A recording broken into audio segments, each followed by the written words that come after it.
And we are live. How's everybody doing tonight?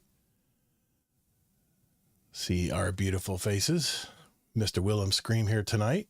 Excited to talk with him. Should be a cool episode. How's everybody in chat doing? Everybody okay? How's everybody in Discord doing? Let me pull up the chat here and see what everybody's up to. Oh, that's not what I wanted to do. Discord's great. We're ready to rock and roll. Jeez, I just left the stage. I just left the stage. Oh my gosh. Now watch, it's gonna mess up my nope, we're good. We're good. Sorry guys. I hit the wrong button. Sorry guys.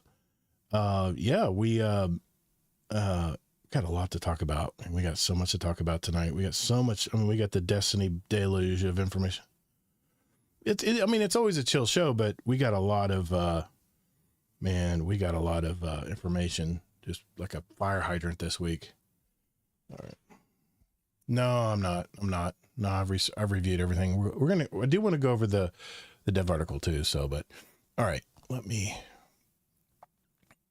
yep. Yeah, exactly. All right.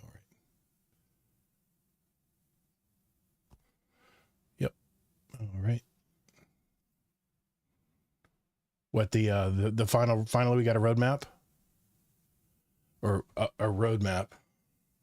It's a calendar. It's a calendar. It's not a roadmap.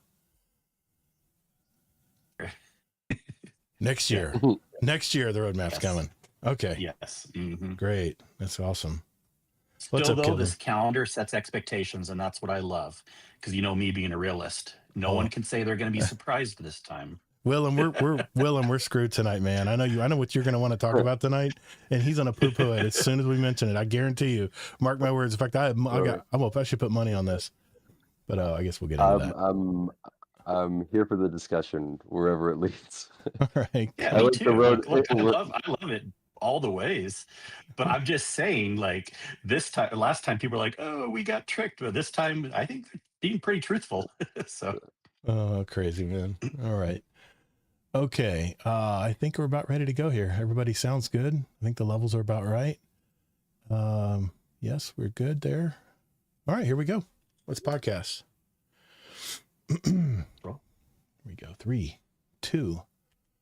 What's up, everybody? Welcome to episode 330 of Guardian Downcast. I'm your host, Todd the Gator, and I'm a day one Guardian who loves gaming, and especially the Destiny franchise. We're the podcast that's all about your stories, your community, and your destiny.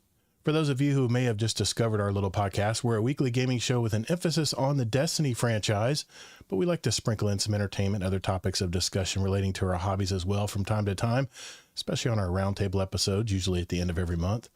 For those of you listening right now on the podcast platforms out there and want to check out our live shows, go to Todd the Gator on YouTube and Twitch. That's TODDTHEGATR.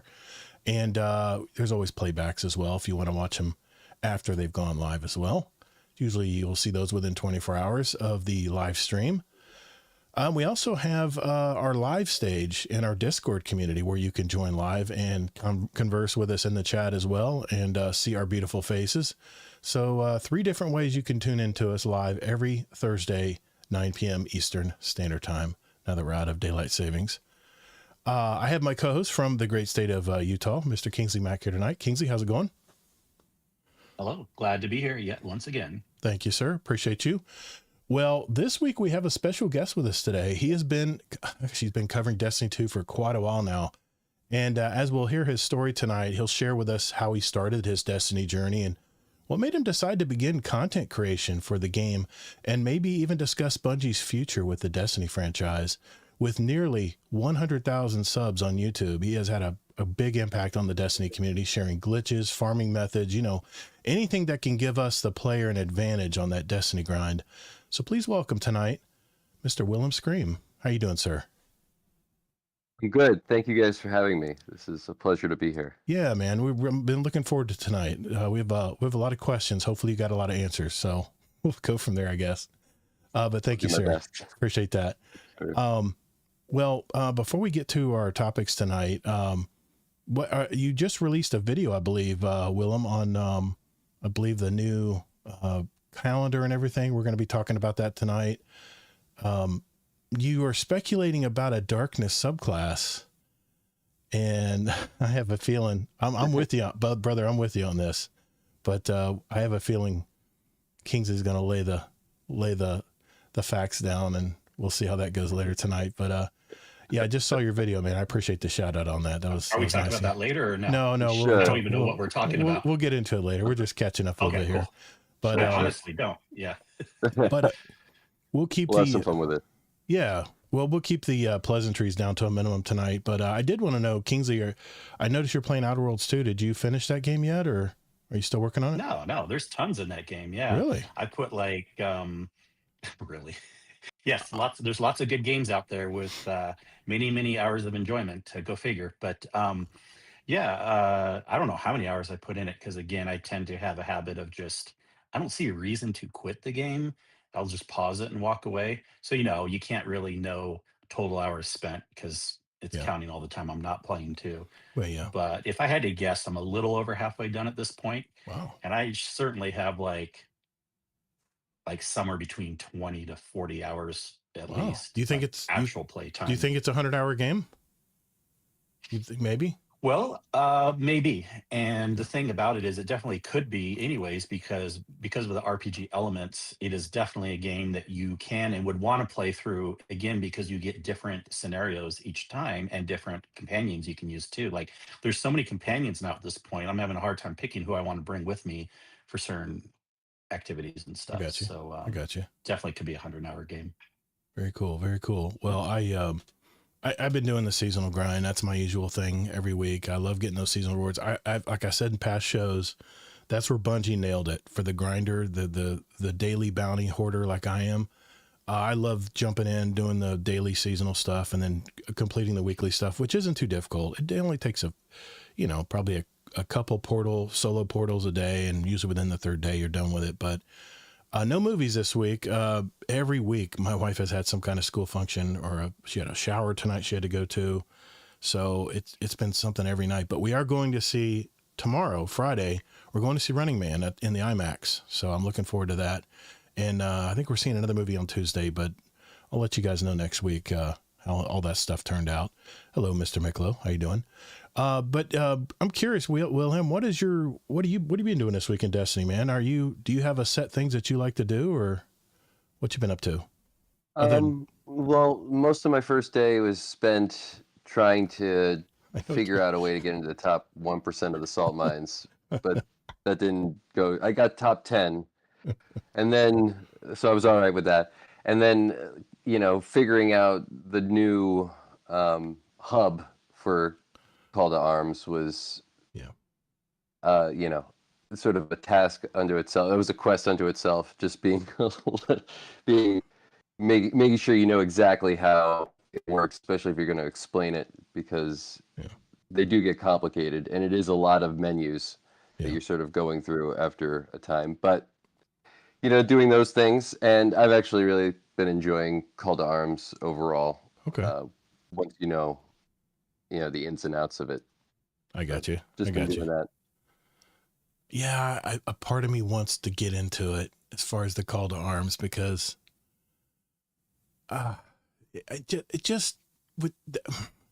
first of all, Bungie doesn't really explain it too well. So when it appears, we're like, okay, visit the old guy from the Cosmodrome, or the EDZ, Devram K. We got to visit him at the tower, which I've never seen him there before.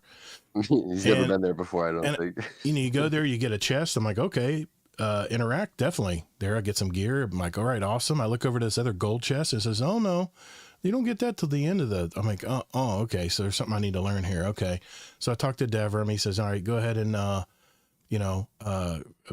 jump into an activity, I guess, there's only certain activities you can play in the portal to jump in that stuff.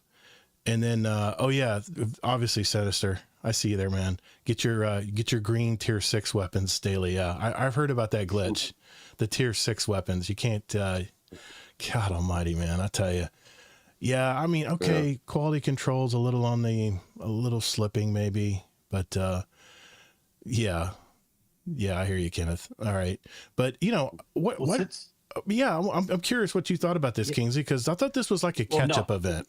But I was going to talk about some other, since we're talking about what we're doing in Destiny. If you want to keep on this topic, I want to talk about some raid things I did this week, and not just the one with you. Oh yeah, go for it, man. Go for it. So we don't need to cut this off. I just thought you were done talking about this topic. Yeah. Yeah. No, I'm curious, Willhe1m, though. What's your power level? Because you said you got the top 10. I think I'm at 536. Right on. Yeah. On my Warlock, which is what I usually play on. And that top 10 thing was before or after the change they made to make it. It was before. It was before. I got a little higher once they changed it, but that was before. I got top 10 in Crucible too before they changed it, but that took a bit. That was even more difficult. I had to like really find a weapon. The new weapons I don't really find are, or at least I can't think of like a go-to for PvP other than the shotgun hand cannons. Like those are great in PvP, but everything else I always like end up reverting back to something I used years ago for like a primary, just long range weapon. That goes to the whole conversation of like what people prefer versus what's actual meta. If I actually ever was more into PvP, I would be chasing meta, because I find that more interesting, chasing and using meta, than trying to be like a crudgeon in the sand, like I want to use this weapon. But yeah, I just wanted to, and if you guys have more to say about this, great. I did a lot of fun things in Destiny this week with raids. Shout out to a Wednesday night raid. Kilvin was in that crew, and other people, and we did a Vow of the Disciple. Nice chill run in my mind. I know some people are still not as familiar with that raid, but so it was still learning to really optimize things for a few people. But I always love that raid. It's one of my probably like top 3 or 4 list of raids. And then, of course, our weekly that we've been doing so far, our Desert Perpetual. And wouldn't you say, Todd, we did our fastest run yet? Yeah, we did pretty good. I think it was sub 2 hours, which is, for us, that's really good, because we're pretty much and just we weren't plebs. even trying to go fast. Really good. No, we still took a couple breaks and stuff. Yeah. We gathered a fire team of members we could count on to show up every Saturday night, and we learned it from scratch, blind. And we just every week, every couple of weeks, but now we switched back to every week. We just try to hone it and get better and better. And I think we're going to start taking on some more of the challenges soon, and maybe before Renegades we might try the epic version. I don't know yet, but we'll try it when we're ready. I don't know why it has to be before Renegades. Doesn't have to be, but I don't know. Yeah. Kenneth's not going anywhere. In fact, it's going to be even better after Renegades, because of some things they announced today. It's going to be a little more featured even. Yeah, I heard that.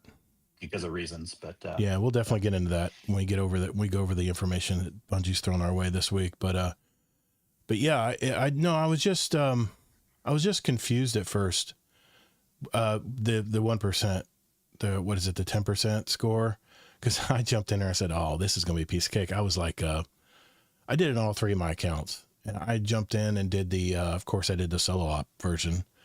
I think I got like 1.6 million or something, which was, I was playing Grandmaster version. I wasn't playing the Ultimate version yet. I didn't even realize this, but I'm 483. I can unlock it now probably, but, and then I looked at my score. I had 5 points. I'm like, what?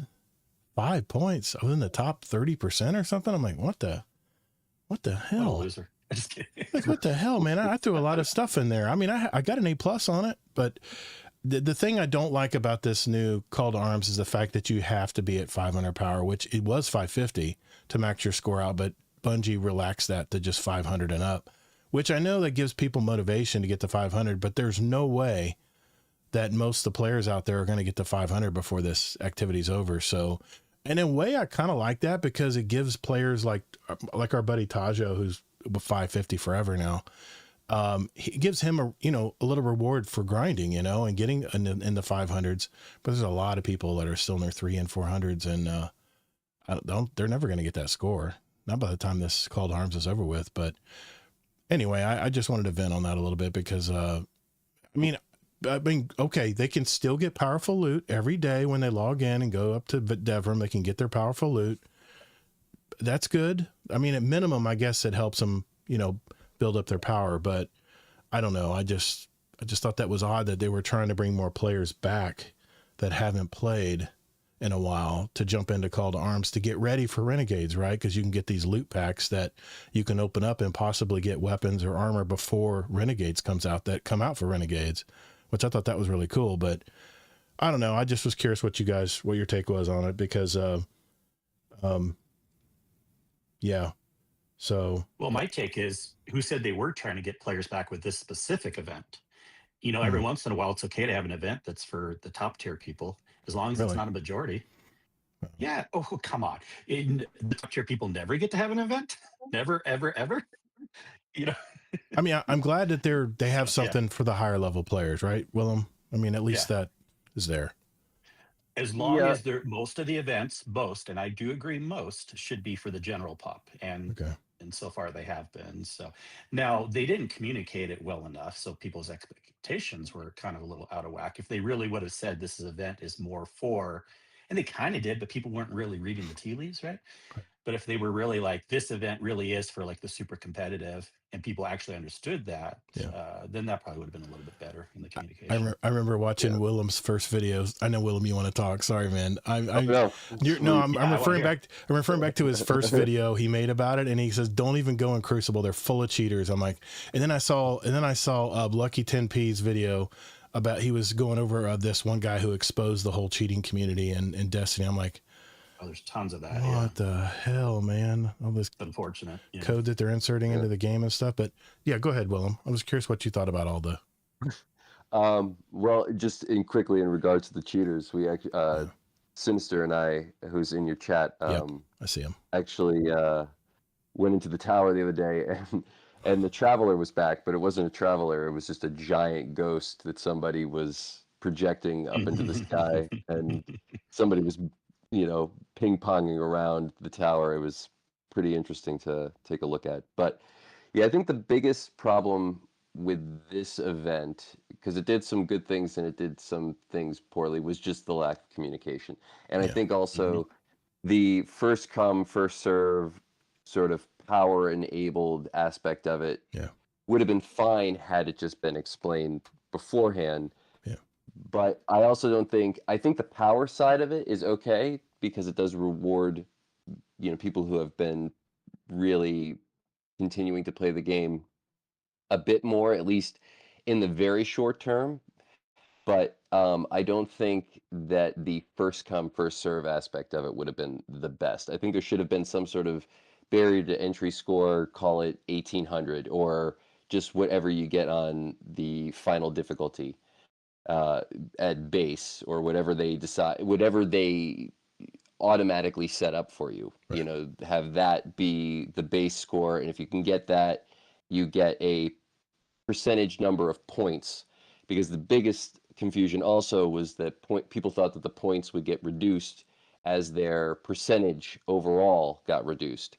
So if you got into the top 10%, you got 50 points, but then if you dropped to the top 30%, you were going to lose those points. They didn't realize that it was really just about once you got into earning, once you got in, you kept what you had, even if you dropped. It was just about that sort of single run blitz. But yeah, so the power, I think, would have been fine, because ultimately you're going to get so many rewards from this event anyway. You will power to 500, which is where I think it should have been. It shouldn't have been. There shouldn't have been that much of an advantage from 500 to 550. It should have been fairly even after that point. But at least to most people, I think if you're going into this event at, say, 350, you can definitely hit 500 by the end of it, just by, I think, playing pretty casually, especially when you unlock the other activities past Salt Mines and just the Crucible. But even if you're just playing the Crucible.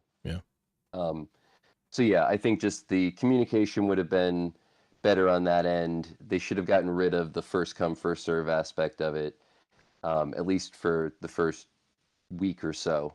But I love the point scoring thing. That's a scoreboard is something that I think we've always needed, has been wanted, for a very long time. And I think having something like that constantly, not just for an event, but for past raids, you could have time or all that stuff would be great to have somewhere in like a portal. And, to speak more broadly, I think that's more what a portal should have been more focused for, is those kind of things versus sometimes I feel like with the current portal plus what we have in an event, which is essentially working the same way, it gets hard to navigate, and people end up, I know, going into activities that they didn't want to go into, or they don't know where to select it or where to see their score or where to see how many points they have, just based on, what people ask me. They're usually, where do I see these points? I'm like, you have to go to this menu in the subscreen of the other menu, go down 3, it's right there, that kind of stuff I think could just be cleaned up. But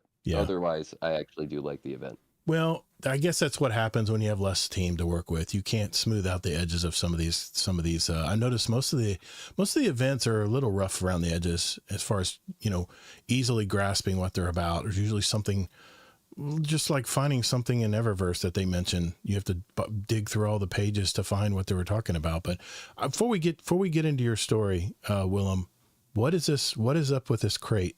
I know what the crate is. I used to have one. Oh. But what everyone, Sinister and Kenneth keep mentioning something about the crate. Well, the crate auto rifle. This is it's the crate auto rifle. Yes. The old school vanilla, not enhanceable auto rifle. Right. Is like the super meta weapon that I always try to encourage people to pick up if it's available, because you can buy one from Banshee 44 when it's part of the featured loot. But essentially, it's an auto rifle. It's a 720 auto rifle. Really old, can't be updated. But sometimes these updated weapons, non-updated weapons, ones from years ago before even we had enhanced or craftable weapons, certain perks, because perks go through alterations, work differently for them. They just they bug out a little bit, and you get something that you weren't supposed to get. So in the case of the crate, if you can get one with Adagio on it, which is a really good perk for PvP. Yes. Okay. And if you can get a range masterwork, that's even better. But if you can get an Adagio, because of the way Adagio works and the origin trait on the weapon, which is Vice Stinger, which only has this one weird trait for bows, which is it increases draw time. Right. Now, this is the best I can figure it. Something about that perk on that weapon is weird when paired with Adagio. And I've looked it up. There's only a couple of weapons that can get Adagio and Vice Stinger that are an auto rifle or an automatic weapon. But for some reason, they cancel each other out. But you still get the damage perk from Adagio. So when you damage somebody, you get a roughly 30% damage buff. Right. And the rounds per minute don't drop at all. So it's like it drops slightly, but it's not noticeable. It goes to like a 710 auto rifle with a 30% damage buff. It's crazy how Never good that thought of is. Yeah, I mean, it's weird, but how do you find out? How do you find out about these tips? Is it trial and error? Do you have people in the community that tip you to it? It's usually Reddit, if I have to be honest. Yeah, somebody Reddit. says something about it on Reddit, and you go and you try it out, and you inevitably I visited Reddit once. No, you wrote once. That was the problem. Oh my God, I posted something in Reddit. You know what I posted in Reddit? I said, hey, don't you guys like going and doing patrols and farming glimmer and getting all these? And man, I got chased out of there. I was like, okay. I think I don't think I was in the low salt one. I was in the regular one. And I was like, ouch, I'm out. I'm up. Forget it. And then sometimes you come across something by accident. Sometimes one of your teammates or people you play with will figure something out, and But I did the math. It actually, that crate is essentially the same as Kvastov once Adagio is activated. Really? It's like I think Kvastov does like 21 points of damage for every hit, and once Adagio is active, crate does 23. Nice. So It's even a little bit better. It's kind of one of those weird weapons where once when you're shooting somebody and all of a sudden all their health sort of disappears at once. You've ever had that kind of image glitch happen? Right. It's one of those. What about the firefight? I know I have one with Adagio, and I kept it because it usually owned in Crucible, but I guess it doesn't have quite the, and it's only a Adagio is 450. good on everything. I mean, it's a really good. There's the thing that got me up to the top 10% for the Crucible this week was I was using that scout rifle whose name escapes me, but it's the one you get from Kepler. Gotcha. You can focus it. Okay. And that with Adagio, once Adagio is active, it's like a 2-shot Gotcha. kill. It's an incredible TTK. I know. People were killing me like crazy with it. And I was like, okay, I'm not getting rid of this rifle. It stays in. I don't care if it's at level 10 right now. I don't care. But I was just curious because I know that auto rifle, the Firefight, I think even Astrocross still uses it from time to time in his streams. But that's pretty cool, man. That's pretty cool. I know it's good. Yeah. All right. Well, I tell you what, let's jump in and go ahead and get to know more about you here, Willhe1m. And we'll go from there and see where we head from there. And we'll definitely be doing the patented speed run tonight. So I can't wait to do that as well. All right, we'll do that when we return. This is also recorded for audio, so that's why we do the breaks. We have transitions in our audio version of that. We can talk freely now. That's the reason why I do that. So the transition stuff. Okay. All right. Do you mind telling us, we're not recording right now. We are live though. Sure. Do you mind telling me where you're from and stuff? Is that a problem? Oh, no, not at all. Good deal. Okay. Yeah. Okay. Just want your fans to know you better, Okay. All right. Here we go. 3, 2. Okay. So Willhe1m Screams, I've been watching your videos for, I want to say at least the last 3 or 4 years. And, wow. I got to admit, man, Thank you. You have been slowly just growing and growing and growing and gaining momentum. Every week you have these great videos about any kind of glitch or farms. Thank you for the legendary shard farm back in the day. I was there with everybody else. I was at the Cryptarch with everyone else hovering around them. But thanks for that. Cause I really enjoy your videos because your speaking style is very relaxed. And, I don't know what it is, but, you're just very relaxed when you talk, and I've just always digged your videos, man. And then when I saw you join in our stream a few times, I'm like, oh man, this is awesome. So, well, let me start with this. Where are you from? I appreciate it. I'm from New York. New York. Okay. Upstate New York. Upstate. Yeah. Gotcha. So you're a Buffalo fan. I'm good. I take it. Not that far. That's actually like west. I'm more like 2 hours north of New York City, kind of upstate. Oh no, you're a Giants fan? If you're in Buffalo, they wouldn't say that's upstate. Okay. I'm not a huge football follower. Okay, gotcha. But big hockey and other stuff. Oh, everyone loves dart. Oh man, Till he gets popped in the head. But yeah.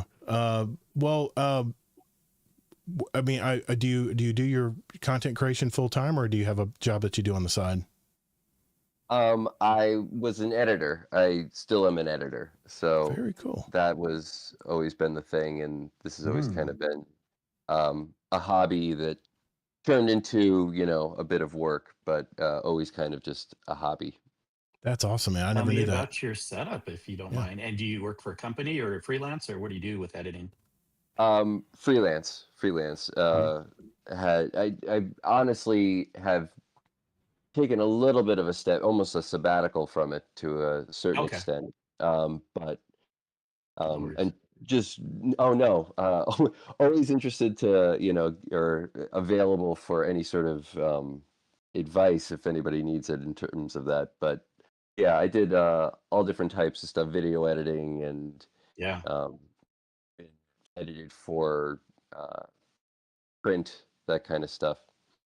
I love it. I work with a lot of creatives. I'm an IT consultant, but okay. A lot of my customers are creative, so my ear perks up when I hear that. So yeah. And a lot of that stuff has only become easier as time's gone on. So, you know, you end up doing less of it hands-on and more of it helping other people just kind of navigate through software and stuff like that. But Yeah.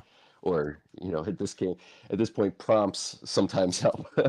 But I was just yeah, gonna, so I that was was just gonna ask you that. I was gonna ask you because I do editing as well, and I was just curious. I do yeah. audio and video, and I was just curious Okay. if you have been taking advantage of some of the AI programs out there now. You said, quote, you said, You know, to a certain extent, only so much that yeah, you know, I know understanding it is better than um not, or you know, for lack of a better term. So you know, I try to keep up to date with all that stuff, and you know, sort of form some interesting prompts that maybe people don't necessarily think of, and just uh, test the limits of it. I will say though that I find it hard to really embed authenticity into it in the way that I would like. So in that regard, it's only so much as maybe a sculpting tool to me at this point, though I'm sure there's a lot more that you can do with that kind of stuff than I'm willing to, I would say. gotcha. Yeah, I use Auphonic for my audio stuff because it just one click, man, it cleans everything up nicely. So But that stuff is great. Those things are amazing. Yeah.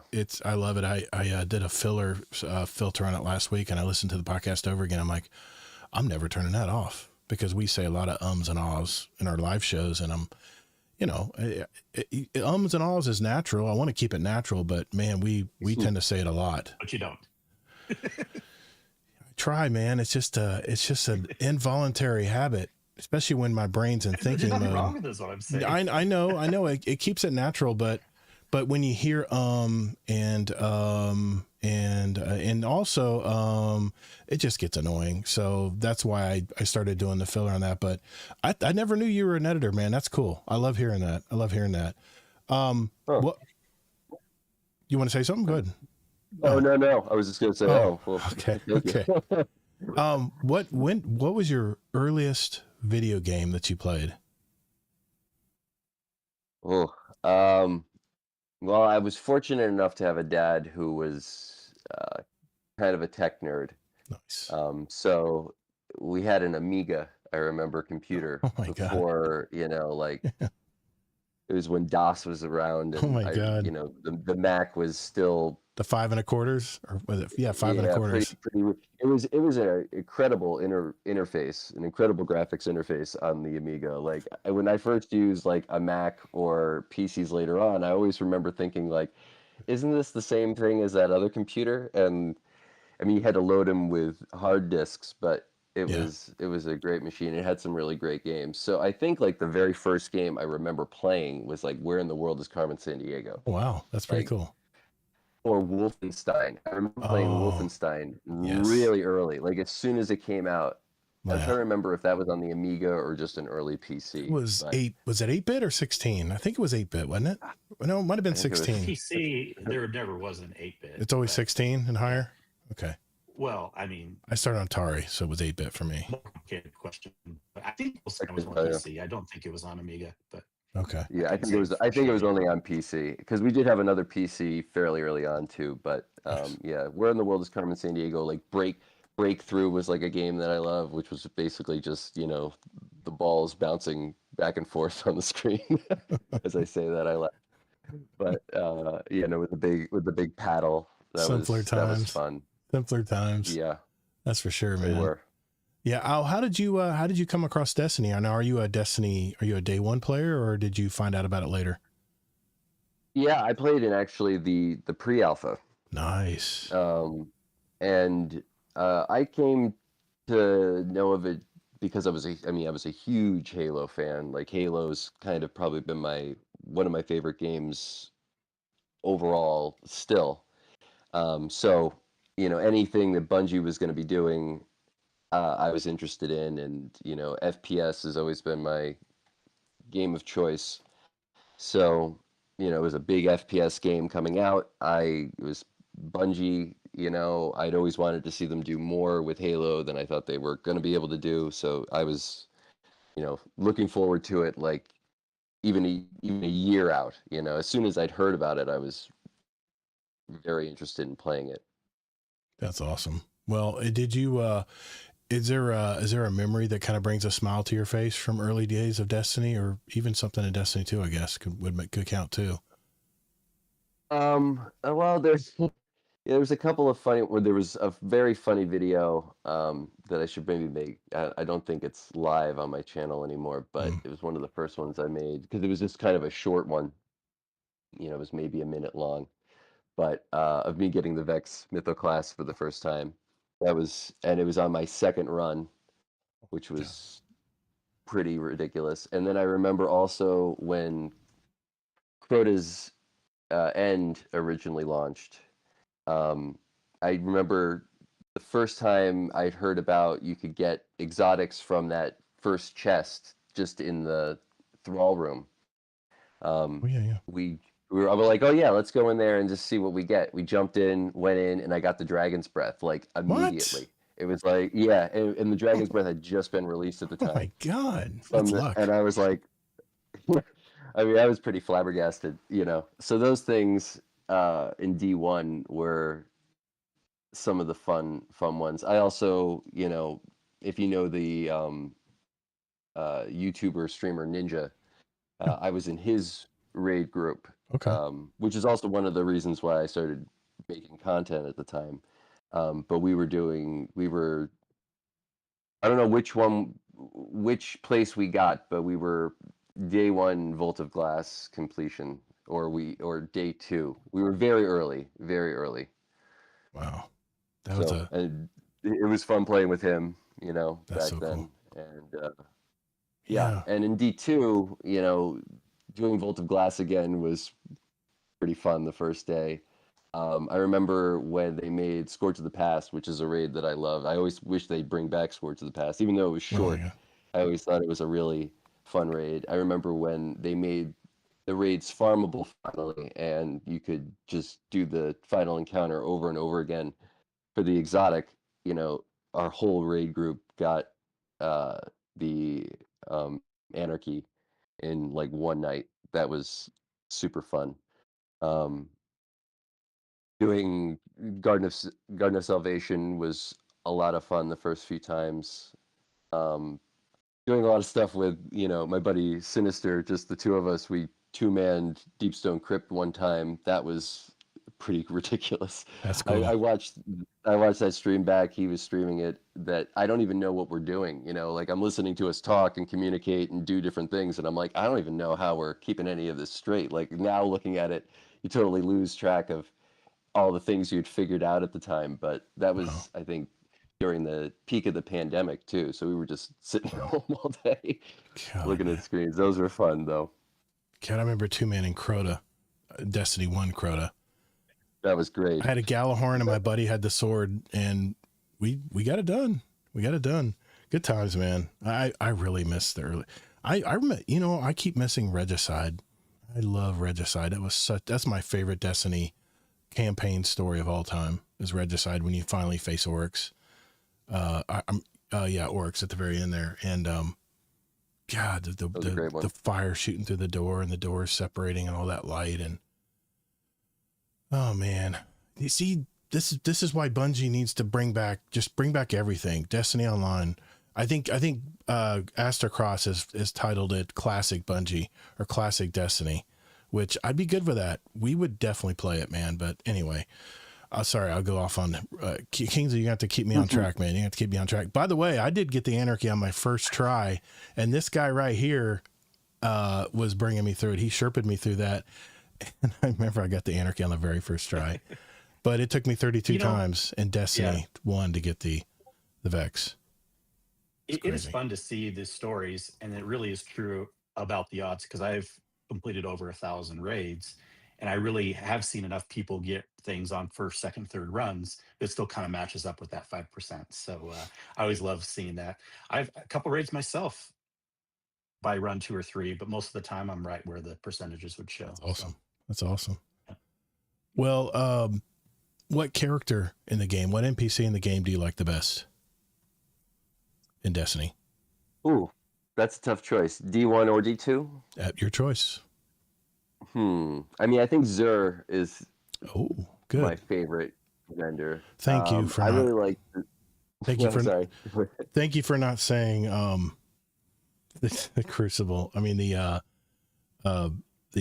Gambit. My mind's a mess tonight. The Drifter. Drifter. Everybody says Drifter. I'm like, I know he's a cool dude, but come on, man. He's not the only guy in the game. Yeah. He's all right. He's all right. I like the speaker in D1 too, because I always thought that was a character that I like any of the characters that have mystery, and Zur and the speaker in D1 had the most mystery. Zur probably still has a bit of mystery left. But I always thought that the speaker was going to be like an evildoer later on, that we were going to find out and really be the cause of all our problems. I think there was even like a storyline originally written that was kind of the case. But yeah, it was always unfortunate that the speaker just disappeared in the beginning of D2. I always hoped he would come back somewhere, but yeah, in any case, I think those are my favorite. All right, week 1, Zur shows up in Destiny. Did you get the Gallahorn or did you get something else? I did get the Gallahorn. Did you? I bought the Suros. I said, oh, I want an auto rifle. I don't want a stupid launcher. I want the Suros. I know. I don't know how. I've gotten very lucky with those kind of things. Jeez. And here's the reason I bought it. I couldn't, because was it the first week or the second week?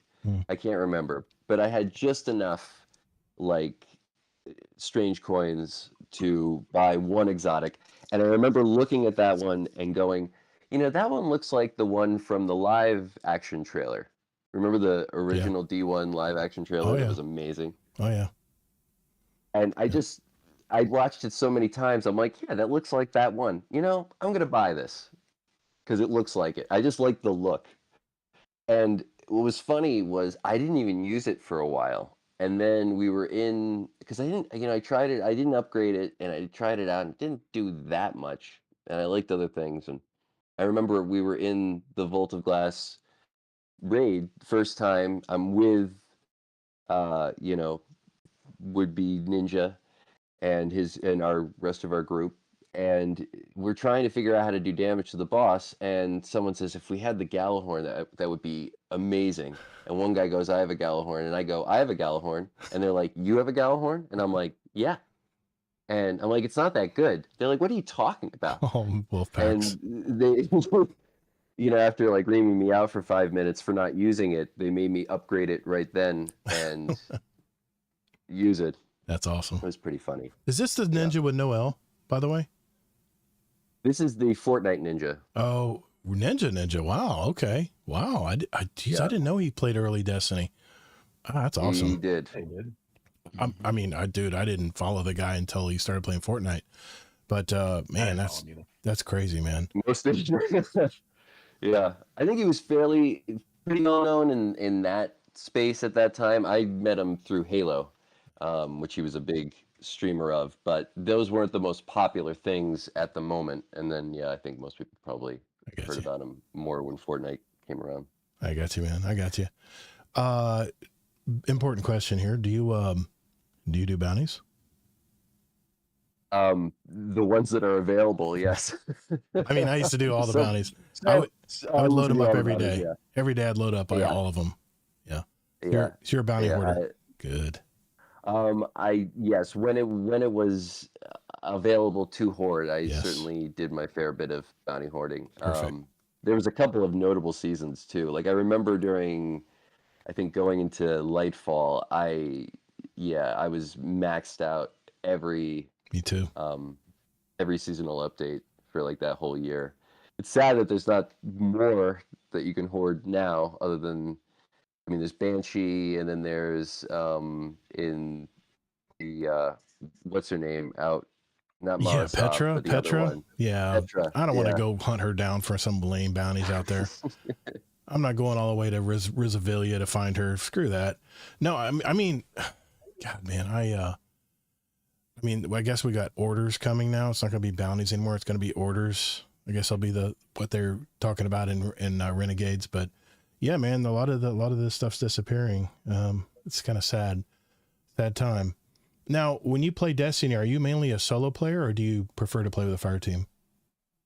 I prefer to play with a group, even if I'm doing something solo. I, prefer to play with other friends or online, or at least talking with others. But definitely prefer to play with a group. Some of the guys who are in the YouTube chat right now are the guys who I play with the most often. Nice. And we try to raid pretty often, especially if there's a new raid out. We haven't gotten through the Desert Perpetual expert. Is it expert that they call it now? Well, Whatever the epic, or the epic is epic. Yeah. Yeah. We haven't gotten through that yet entirely, but we've done the original version plenty of times and all the other raids. I got you. Nice. Yep. Well, yeah, I used to have a weekly raid group. We'd run through all 3 of our characters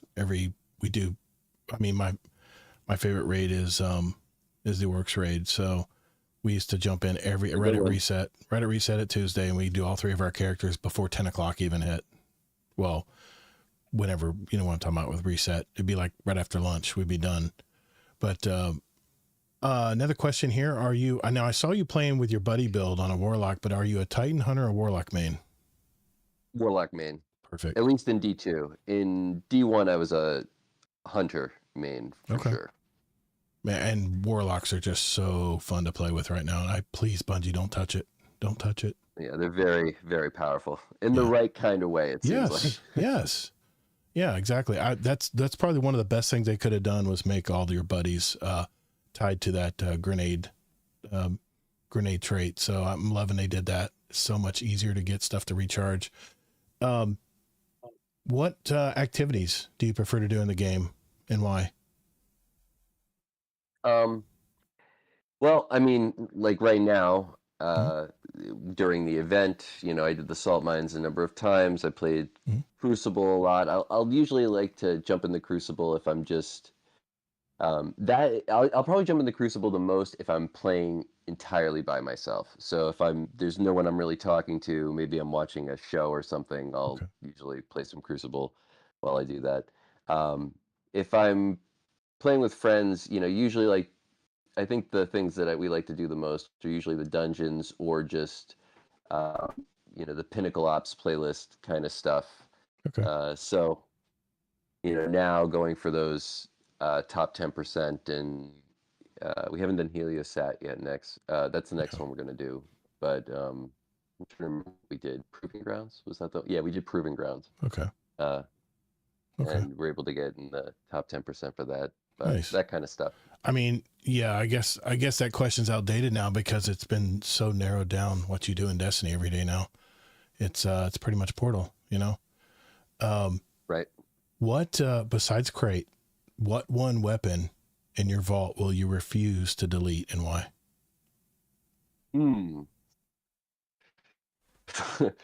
I'd hate to show you my vault. It's a real mess. I just did a cleaning. I'm only at 500 now. I did a vault cleaning. There's I still have my original Kvostov. Your broken lens one? When the broken lens one. Yeah. Wow, nice. So I don't think I'll get rid of that. And the thing is, I think you can buy it from your collections, but the one that's in there is the original one when they brought that back into the game. I remember. Yeah. Yeah. That's awesome. I mean, that's where it all started, right? First gun. Yeah. Actually, I think I also have the original sidearm from the Red War that they give you really early on. The broken sidearm, or I can't remember if it's a broken sidearm, broken hand cannon. I have to look, but I also have that in my my vault. It was a sidearm in the early days of Destiny 2, when you lost everything. Yep. Yeah. Switching gears here, what made you decide to create content for Destiny 2, man? When did you flip the switch, decide to go ahead and start doing it? Well, a lot of the editing I was ending up doing, it was kind of one of those fortunate events where your hobby and your work ended up sort of joining up, where I was playing a lot of competitive Halo. I ended up playing with a lot of the guys who were at the time playing in those tournaments. And that was in college through till when I was in my, early mid 20s. Hmm.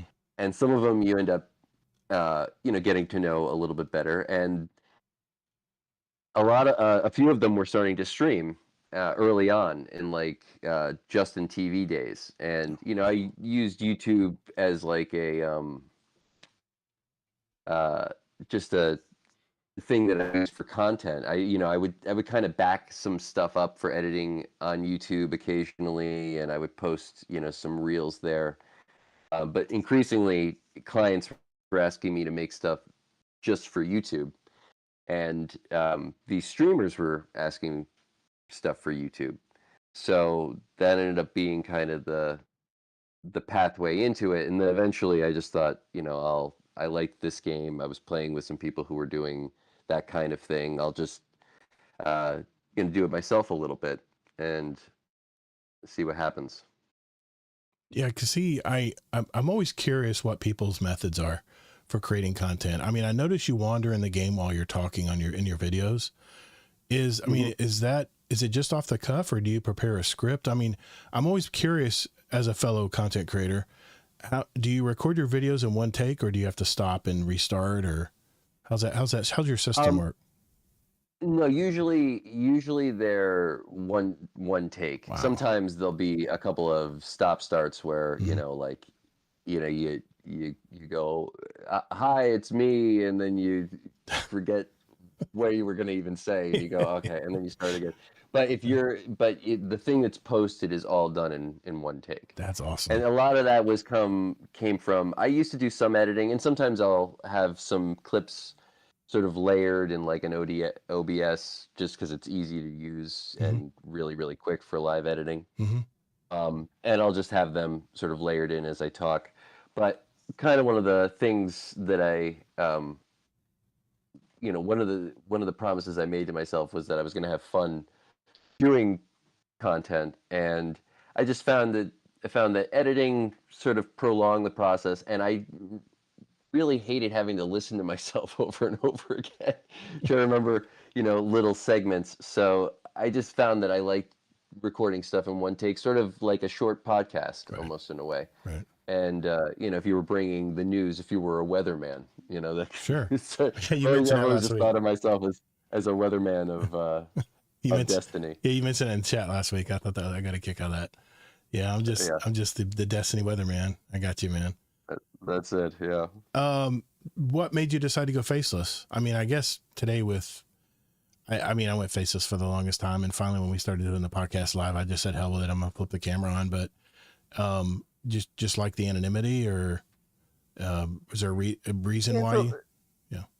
It's a little easier. I think at first it was a little easier because if I did try streaming a little bit for a time, and there was a point where I was using a camera. Okay. But I just found that like I was never able to just game and stream. I always was having to do other things. So, versus people, looking at an empty room, it was a little bit easier to just stream and not have a face cam up. But then I kind of sort of ended up liking more content at the time when I started doing this more. There was sort of just faceless information, sort of more story form content that doesn't necessarily have somebody talking directly to you, though I don't mind that stuff. Right. And I certainly enjoy podcasts. But that was kind of the initial reason, and it was just a little bit easier overall. But then as time went on, some of it, I'm a little bit weary of having so many hours of my face plastered all over the internet. And, I think as more people watched, it kind of had a second function in that I was able to remain a little bit anonymous. And I sort of do enjoy that to a certain extent. But, only so much as, I didn't want to have to, maybe meet somebody who knows me in person and them just coming up to you. Because I find that it is different if people, know who you are before you know that they know who you are. Yeah. Versus them saying, "Oh yeah, I've watched you," and you go, "Oh yeah, that's me," and they go, "Oh," and it's a little bit easier of an interaction. There's not, you could be a little bit more like, "Yeah, I just play video games on the internet," like I'm nobody that you should feel uncomfortable approaching, that kind of thing. I hear you, man. So there's a little bit of that too. Yeah, I mean, I did faceless for a long time, and it definitely is easier when you just do voiceovers. It's much easier. I would usually play B-roll. I would record B-roll, and then I'd have a script, and I would talk over the B-roll, and pop up stuff, when it was appropriate for visual effects. But yeah, that's awesome, man. I can't believe you do that in one take, though. That's amazing, because you can see. I mean, I'm sitting there talking live right now, and my mind tends to wander, especially if I'm looking in chat. So that's why Kingsley's here. He keeps me on track. But just a few signature questions we have for every guest here. Do you have any other hobbies other than gaming? Well, I was pretty into tennis for most of my life. Okay. I started playing tennis when I was 4, and I played competitively till I was about 18, and then at that age you sort of either go pro or you're not good enough, and I was not good enough. So that was, but I'm still certainly still interested in it. I don't play that often, but when I can, and I follow it a lot. I fairly into fitness, I guess. I Good. exercise every day, calisthenic kind of stuff, and somewhat into that. And yeah, I mean, not gaming. Try to stay up to date with just general news and things like that. But beyond, real other major hobbies, no. Okay. Well, I mean, if you're a full-time content creator, that is already busy enough. Believe me, it takes so much time. I get it. I totally get it. And then you got to have, I'm sure you've noticed this as well, as when you're a content creator and you start jumping into stuff like this, your playtime goes down because you're busy making stuff and you can't game the long hours that you used to. Yeah. That's the biggest downside to content creation, is you can't play the game you like to play as much. So, we all know what a Willhe1m scream is. If there's any Star Wars fans in here, we know that scream that we hear every time someone gets thrown into a hole or gets thrown across the room. But dude, or blown up. Yeah, or blown up. But dude, what's up with the gamer tag? What made you go with Willhe1m Scream of all names? Well, because I was a video editor, and it was, just sort of an inside joke. It's an inside joke. Oh, it makes sense now. So I just thought it was, it's funny is when I remember thinking, oh yeah, that's a good name, because I was trying to think of like, what would be an interesting gamer tag to go by, and I assumed everybody would know what it is. And I remember when I first made it up, I'm like, I'm surprised it's not taken. And then the amount of people who I've had to explain to them what it actually is, I'm glad that you guys know. I love it when somebody knows. When somebody knows, it makes my day. I'm old school. I'm old school Star Wars, and I know Star Wars didn't start with Star Wars. I get it. I think it was. But it was made famous by Star Wars. It's very Star Wars. I think it was like 1950s. I had to look it up. I said, well, okay, how far back does the Willhe1m Scream go? And it goes back to like 1956 or something. Yeah. It's crazy. It's crazy how long it's taken. And you're right, man. It's an inside joke with editors, and people throw it in there as kind of like a wink, to fellow editors out there. I always thought that was cool. It's pretty cool. See, if I knew you were an editor, I would know, okay, that's why he named himself Willhe1m Scream. So it makes perfect sense now. Do you have a motto or mantra that you go by or live by? Be authentic. That's good. I like that. Very straight and to the point. Oh, Kenneth. I think. Too bad it's named wrong, because there's a different guy who actually did it first. Yeah. I think he was right. Yeah. But that's what it's always called. Funny anyway. It's called the Willhe1m Scream. I think it's the character is named Wilhelm, the guy who did it, I can't remember who actually did the scream, but his name is not Willhe1m. I could probably Google it right now and find out who the name was, but I won't bother. But it is someone different. I can't remember. Yeah, it's definitely someone different. Yeah. Last question here, and I think Kingsley has one more question for you here before we wrap up. What is one thing that your community might not know about you? I'm not sure. I mean, I could say it's the way that I look. They don't really know that much, but that might be a little too. That's sort of a cheat to the question. Kenneth's calling you out. What's that? Kenneth's calling you out. He's like, "Don't make me grab a video from Discord." I get mistaken for other people quite often. Really? Can you mention who that person might be? Is it someone famous? There's a few famous people. Yeah. Okay. Yeah. Any hints? One was Kylo Ren. That's pretty straight to the point. Sweet. Okay. And one was the one. Really? I know you're not as old as him, but dude, that's like my hero, man. Not as old, but what's funny is that I think he's gotten older, even though he still looks young. He still looks very young. It's sickening. I know. But his look now, and like somewhere in his like mid 40s and me in my mid 20s, we started looking. Okay. I like it. An awful lot alike. That's pretty cool. Yeah, he's 50. I think it's the hair. I think he's 59 now. I think he's 59. I think he's. Did he hit 60? Oh, he's over 60. Oh my God, dude. Yeah. It's sickening, man. How that guy looks. Great. Yeah, that's crazy, man. That's crazy. Kingsley, any parting question from you? I mean, I already asked some at the beginning. We're going a little long, but I guess if you really want me to ask some more, I can. well, you have your kind of your patented question. I know, but I don't care that much about them. They're boring questions. All right, what is your favorite drink and or dessert? Ooh, I love these questions. Never a boring question from favorite drink or dessert. Favorite drink is coffee. Okay. Favorite dessert is a chocolate chip cookie, a soft baked chocolate chip cookie. Tiramisu then? No, I'm just kidding. I love a tiramisu. My grandmother made a great tiramisu. But I think I usually go simple. And if it was a cake, it would be like a vanilla cake with like a chocolate frosting. Something very, very simple. Even though there's some great cakes out there. You had me at cake. Dude, I love cake. Chocolate chip cookies. Most people lose it after cake, yeah. Oh my God. Excellent answer. I mean, and there's an art to it. If you like chocolate chip cookies, I'm sure you have opinions on certain ways how you like them, because they can vary a lot.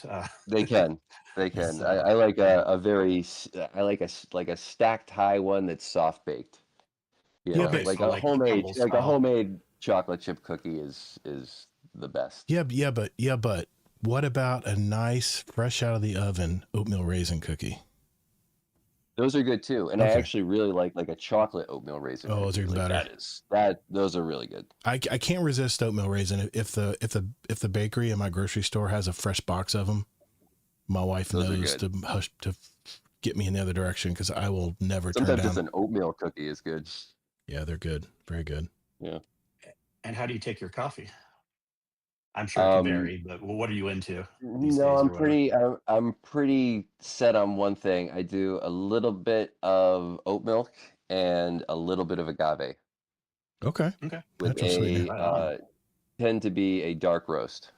Dark roast. Okay. Strong. I'm a big coffee fan too, so that's what I had to ask.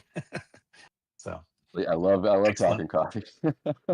We'll talk more offline, maybe. That's cool. Sure. Very good.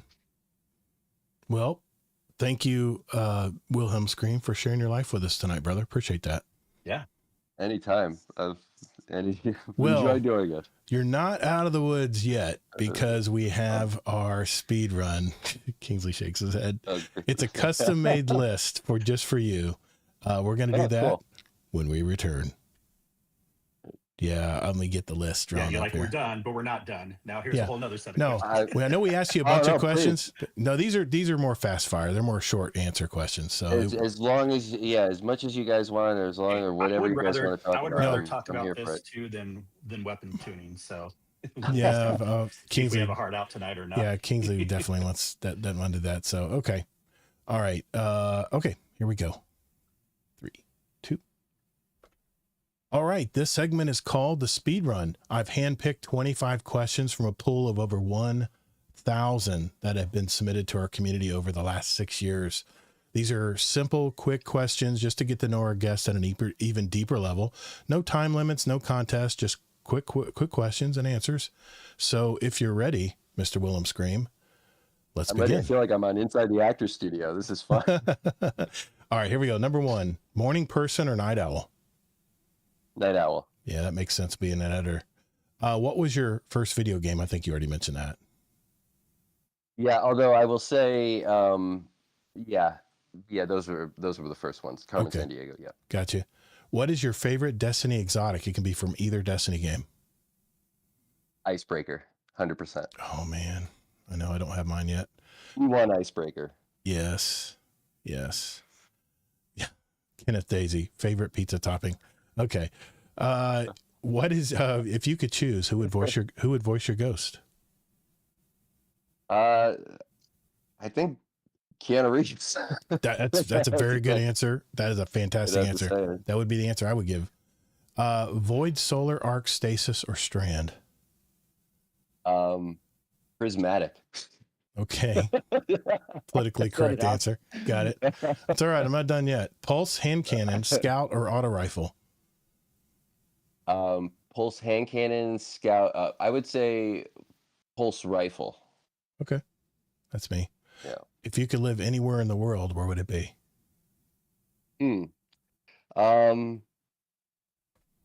Maybe New Zealand. I like it. That's where my wife wants to go visit. Are you a music guy? You like music? Yes. What was very much. your first album? First album was, let me think. This may date you. Oh no, first album was Melancholy, Smashing Pumpkins. Very cool. All right, a 90s guy. I like this. All right. What's the worst job you've ever had? I worked at a gas station. That was pretty Self-service Not terrible. or full service? It was a full service gas Oh, station, and my shit. boss was a real jerk. Okay. Yeah. Mr. Stone. That was my first boss. Doing an 18, putting gas in an 18-wheeler is not fun. You'll be there a while. You'll be there a while. There a while, yeah. What is the latest you've been up gaming? Oh, a couple of days probably. You've done a 48-hour stream? Oh my God, dude. I remember when Halo 4 came out. I was up for a long time. That is crazy, man. I'm psychotic after 8 hours. That's nuts, man. These days, there's a different time. I know. That's true. It's caught up with me. Are you a stealth player or guns blazing player? It depends. I would say I used to be more of like in Destiny or any other FPS. I was more of a sniper kind of player. I like it. I liked playing like range, but now I kind of like the whole like dip and dodge kind of element of like Blink in D2, where like- you can like cover shooter? sort of move in and out. Yeah. I like it. And it's kind of like being sneaky, but you're sort of Yeah. sneaky by surprise, like ambush. Kenneth says it's currently past your bedtime. If you sweet or salty, and what's your favorite snack based on that answer? Salty. My favorite snack is either Cape Cod potato chips with like Cape Cod. some pickles, or or guacamole and tortillas. Nachos, yes. Okay. Yeah. Just had that You have to tonight. pull those away from me. Yeah, just had those tonight. If you had more time, what would you do with it?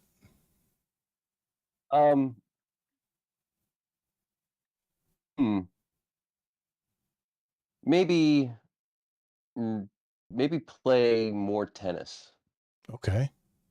I get that. Yeah. I get that. Who is your what is your favorite Destiny planet and why? It could be from either game. I mean, I always thought the Dreadnought was amazing. I don't know if that counts as a planet. I Sure. guess that's It's a Saturn. location. Moon of Yeah, Saturn. I always liked the Dreadnought, and I'm trying to think where else there's somewhere else I really liked that is escaping me now. I mean, What? I loved like the original Cosmodrome from D1. Gotcha. Okay. Yeah. What was the first Destiny podcast you watched or listened to? The first podcast. I mean, Mhm. the first Destiny thing that I listened to, I was in actually, which Really? was like which was a montage for somebody else in for the Destiny Alpha for Ninja. But Oh, that's was sort of a video. But then okay. I think the first podcast I listened to was the Iron Lords podcast, I actually. like that one. Yeah. Or well, actually, it wasn't the Iron Lords podcast. It was Ebontis's Yes. podcast. The campfire. Last Word. Last Word. Yeah. Yeah, it was. I wish they'd come back because I love that podcast. They had some great conversations in that podcast. Yeah. I think at the time they were calling it the weekly Flashpoint because we used to have the Flashpoint in D2 That's like right. early on. Yeah. Yeah. Yeah. I remember that. I didn't watch it at that time, but I watched it later. Yeah. I mean, if you're watching Iron Lords, Kingsley, that's a 5-hour podcast. Just so you know, Kingsley, since you're making fun of me for being They're a late. good one. Yeah. It's a long one. Yeah, I'm not watching 5 hours. No. I mean, maybe over like 2 weeks. if you could take any one famous person to dinner, who would it be? I mean, other than the people I mentioned, just to say, like, this is weird, right? But, also um, I think Harrison Ford. Oh, I like that. He'd be freaking witty He's as ever. just, He's what's sort of dude. funny is Yeah. a lot of people would say my father looked like Harrison Ford, which I Really? thought was kind of weird. Yeah, I thought was kind of weird, especially because of The Force Awakens and Kylo Ren. I'm like, well, the odds of that. But I think, yeah, over my lifetime, I don't think that there's like any celebrity that I could meet where I would really be sort of enamored by other than him. Yeah. Yeah. Yeah. I think it's music artists that get me nervous. I get fan crazy over music artists, but movie theater people, because I know movie theater people, actors and actresses, they're just like us. They just have a really cool job. Yeah. Yeah. Yeah, yeah. I think also like Geddy Lee from Rush or Neil Peart. Oh, If I could bring Neil rest Peart in back peace. to life. Rest in peace. Yep. Yeah. I hear you, man. Or Stuart Copeland seems like a real the Police. Fun one on that side. Yeah, I love drummers. Yeah. And power trios or just trios in general usually. So. Yeah, man, I miss those groups. Yep. I hear you. Well, Rush is coming out with another world tour. It's pretty cool. They are. Yeah, I saw them in the mid 2000s on I think it was the Snakes and Arrows tour. That was great. Did you see that documentary they had out? That was my favorite documentary. Mm-hmm. Favorite music documentary, hands down. Yeah. Awesome. Yeah, they're my favorite band. You talk music. That's my number one favorite band. I love it. That's awesome, man. All right, good deal. It's funny, I wasn't a big Rush person initially when they first played their music, but as I got older, I really appreciated their music. Okay. Describe yourself in one word. No judgment. No, I'm trying to think. Like I know it's hard to do. I would say probably I'm trying to think what did I say was my motto before? Be authentic. Authentic. Yeah, I would say I'm authentic. I like that. Yeah. Yeah, you come across as very authentic For in your good, videos. for bad. For good or bad. I got you, man. Have you ever had a nickname? Quite a few. All right. If so, what's the origin? What's the origin of said nickname? And you can just list one. Sometimes it was what I looked like. Sometimes it was what I sounded like. Okay. Sometimes it was in tennis. like, it was kind of being used as a pejorative, but they used to call me like friend or friend guy, but they would say it kind of like, okay, friend, they would always Friendo, do that. like friendo. Yeah. Yeah, but it was always kind of like because I was one of these people who I never really hated my opponents, but in tennis you kind of have to hate your opponents a little bit. And the people, I would always try to make friends with them after a match, like, oh, it was a good match, and kids, they'd rather flip you the bird than Yeah, I get that be friendly. passive aggressiveness. Yeah, I get that. Yeah. Yeah. Can you drive a stick shift? I can. And Awesome. I did for many, many years. Awesome. Pride myself in it. Absolutely, man. Favorite armor shader color? There's some good ones out now. Yes. There's that, it's the red one, the one that I probably wear the most. I can't remember the name of it. Is that the one that came with a Star Wars bundle? Like red when glowing? No, It's got a glowing red and silver? No, this one is red and black and kind of has like a fire effect to it. Oh, okay, I know what you're talking about. Is it osteo? No, not osteophage. Oh man, it was a bundle that they have still up for silver, but they released each one slowly. So I've finally gotten all three. I think I bought the bundle. Dude, shaders. Shaders. No, that's okay. We know which one you're talking about. The shaders. I always buy the bundles. I'm such a sucker for shaders. And please, Bungie, could you please make that sortable? I know we're going to talk about the vault, but can you make shader sortable? That would be nice. Okay. Next question. Favorite, do you have any tattoos? No. Okay. No tattoos. What weapon Never slot? took the plunge. Me neither. What weapon slot do you use as an exotic? The most for an exotic? Usually primary, I think. Okay. Yeah. It's usually going to be a primary. Occasionally it'll be a heavy. Okay. On that same vein, what armor slot do you use most as an exotic? Usually gauntlets. Gotcha. You're definitely warlock. Okay. What is what is your favorite Destiny super ability? I really enjoy the one now, Song of Flame. Okay. I really like that, especially because it's just there's something very gratifying. I want to make sure that's the right one. It's you're sending out the birds, the roaming solar. Yeah, the birds. Because there's something very gratifying in PvP when you blink over somebody or into like somebody's perspective, and you're just right in front of their face, and you just release a bird right into their, and you're like, have this. Just here. I have no idea why. Here. Yeah, here you go. And it's so just the way you sort of send that bird out, it's very gratifying. All right, last question. Name one thing that you would change about yourself. I would be less stubborn. Okay. Stubborn's good sometimes, especially as an editor. Yeah, good deal. Sometimes, but not always.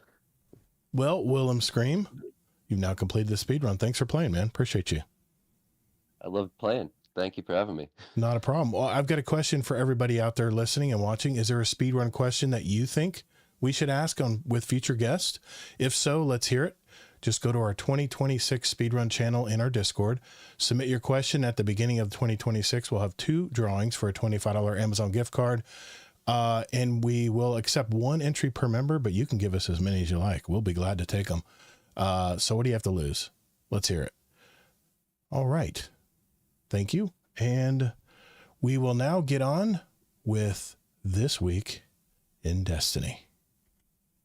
And we're going to conglomerate the TWAB because it's not very long. The TWAB, the calendar, and we're just going to kind of conglomerate it all in one talk. And then after this, we have a few questions, and then we can talk about anything else you guys want to talk about after that. So we're good to go on time. You have a hard out? You need to be out? We usually run a little over 2 hours. That's usually how our show runs. Out with guests, though, and all the amount of questions you had. Sorry. It's usually more like 3 hours with guests. It won't be 3 hours. I'll make sure it isn't 3 hours. We'll definitely be out before then. Good. So, all good, Willhe1m? All good. Yeah. All right. Good deal, man. All right.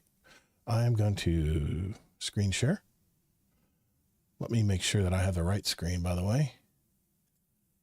We're going to find out. Lord help us. It's the right one. It's the right one. It's the right one. Okay. I didn't know they did those anymore. I changed it. I changed my screen share because I was interviewing someone for another podcast last night, and I messed up the screen share. I moved it around. Okay, here we go. All right. 3, 2. All right, this week in Destiny for November 13th, 2025. This week in Destiny, we're ramping up our next dungeon race, giving you a deep dive into the new system called Vanguard Alerts. So we're going to be preparing for the dungeon race coming up here. CB Gray and Evan F 1997 will be streaming the day one, which is December 11th, I believe. Was it December 11th? I think it was December 11th. Was the Equilibrium dungeon, which is the new dungeon coming in Renegades. We don't need to go over any of this, but you will need, remember, you do need to stream it. One person on your team needs to stream it for the entire amount of time. If you need to block your screen, remember you need to get the approved overlays to put over if you're trying to cover certain information. But they want to be able to see what's going on, and it has to be video on demand. You have to set it for video on demand, so make sure of that. The Vanguard Alerts. The Vanguard Alerts are something new they're coming out with that allow you and your fire team to complete a range of activities available to players at all skill levels for rewards that will help you progress in the game. And activities include different playlists, our new Grandmaster Vanguard Alert, and the Desert Perpetual raid, as well as the upcoming Renegades dungeon. They should feel very similar to Vanguard Ops playlist and Grandmaster Nightfall. So the way they're breaking down these activities, you have the regular Vanguard Alert, Arena Vanguard Alert, and Crucible. These are your several playlists. And I'm really curious what this PvE Arena Ops is going to be. But they say it's fast, uncomplicated to complete, and it has preset modifiers. So it's just, I guess, the way for they can just sit back and relax, right? And they told us what it's going to be in the other article, but we can get to it then. Okay, good deal. And of course, the Grandmaster Vanguard Alert. Remember Grandmaster playlist, Grandmaster Nightfalls? That's basically what this is. It's going to be very, very high level stuff. They say it's harder. It's more difficult than the Grandmaster playlist right now. The Grandmaster, do they still call them? They don't call them strikes anymore, do they? No, the Vanguard, the Grandmaster something. I can't remember. But there's going to be a lot of good. Yeah, no, not the Pinnacle playlist. It's the Grandmaster Ops. Grandmaster Ops. It's under the seasonal tab. Anyway. Right. Yeah, they're saying each week they'll offer multi-stage challenges with rewards and XPs granted for each stage completed. The weapons you'll be will earn from completed each stage will be tier 3 and above based on your account power, and amongst the highest power drops you can earn in Destiny 2. Additionally, you're going to get chronologues, Bright Dust, and Crucible. And I don't know about you, 50 Bright Dust and 50 Bright Dust in Crucible and Arena. That doesn't seem like a lot of Bright Dust. Does it seem to me like they're giving us less and less Bright Dust? I think we're kind of like the frog boiling in the pot right now when it comes to Bright Dust. I think they're going to severely start cutting us back on what we can earn. But they're adding more with the orders. Yeah, but it's still. You should be able to get a lot more. Okay, maybe I'm wrong. Okay, what's next? They say they're gonna bring back some older raids and dungeons, and they are asking us, what would you like us to bring back? So they are saying to communicate with them, and this is all in the portal system, by the way. The call to arms updates. I mean, I'm not going to really go into this very deep. Just know that you can get the helmet now with only 500 power. So if there's a bunch of you that are close to 500, like I'm at 483, I think, I can go ahead and get into the ultimate playlist, and I could probably grind it out, but it's not going to be fun. It's not going to be fun. I mean, I think there's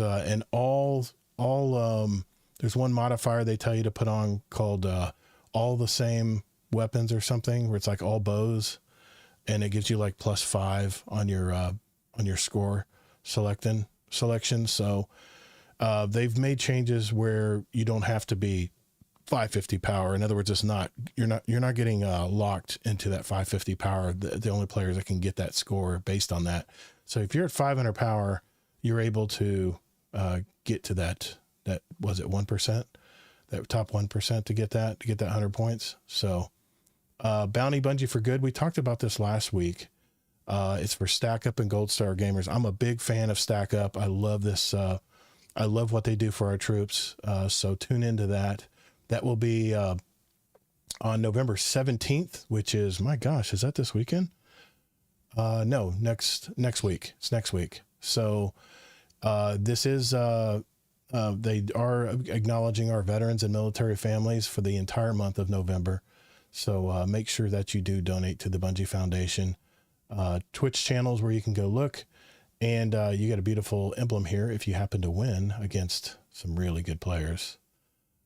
I think some really good Crucible players in there that are going to be teaming up with some of the members that work at Bungie. Player support report, known issues list. Kingsley, anything there we need to know? Anything? No, there's lots more than what it shows here. So yeah, it's the short list. Yep. Okay. All right. Well, they just show some of the issues out of all the issues. Yeah.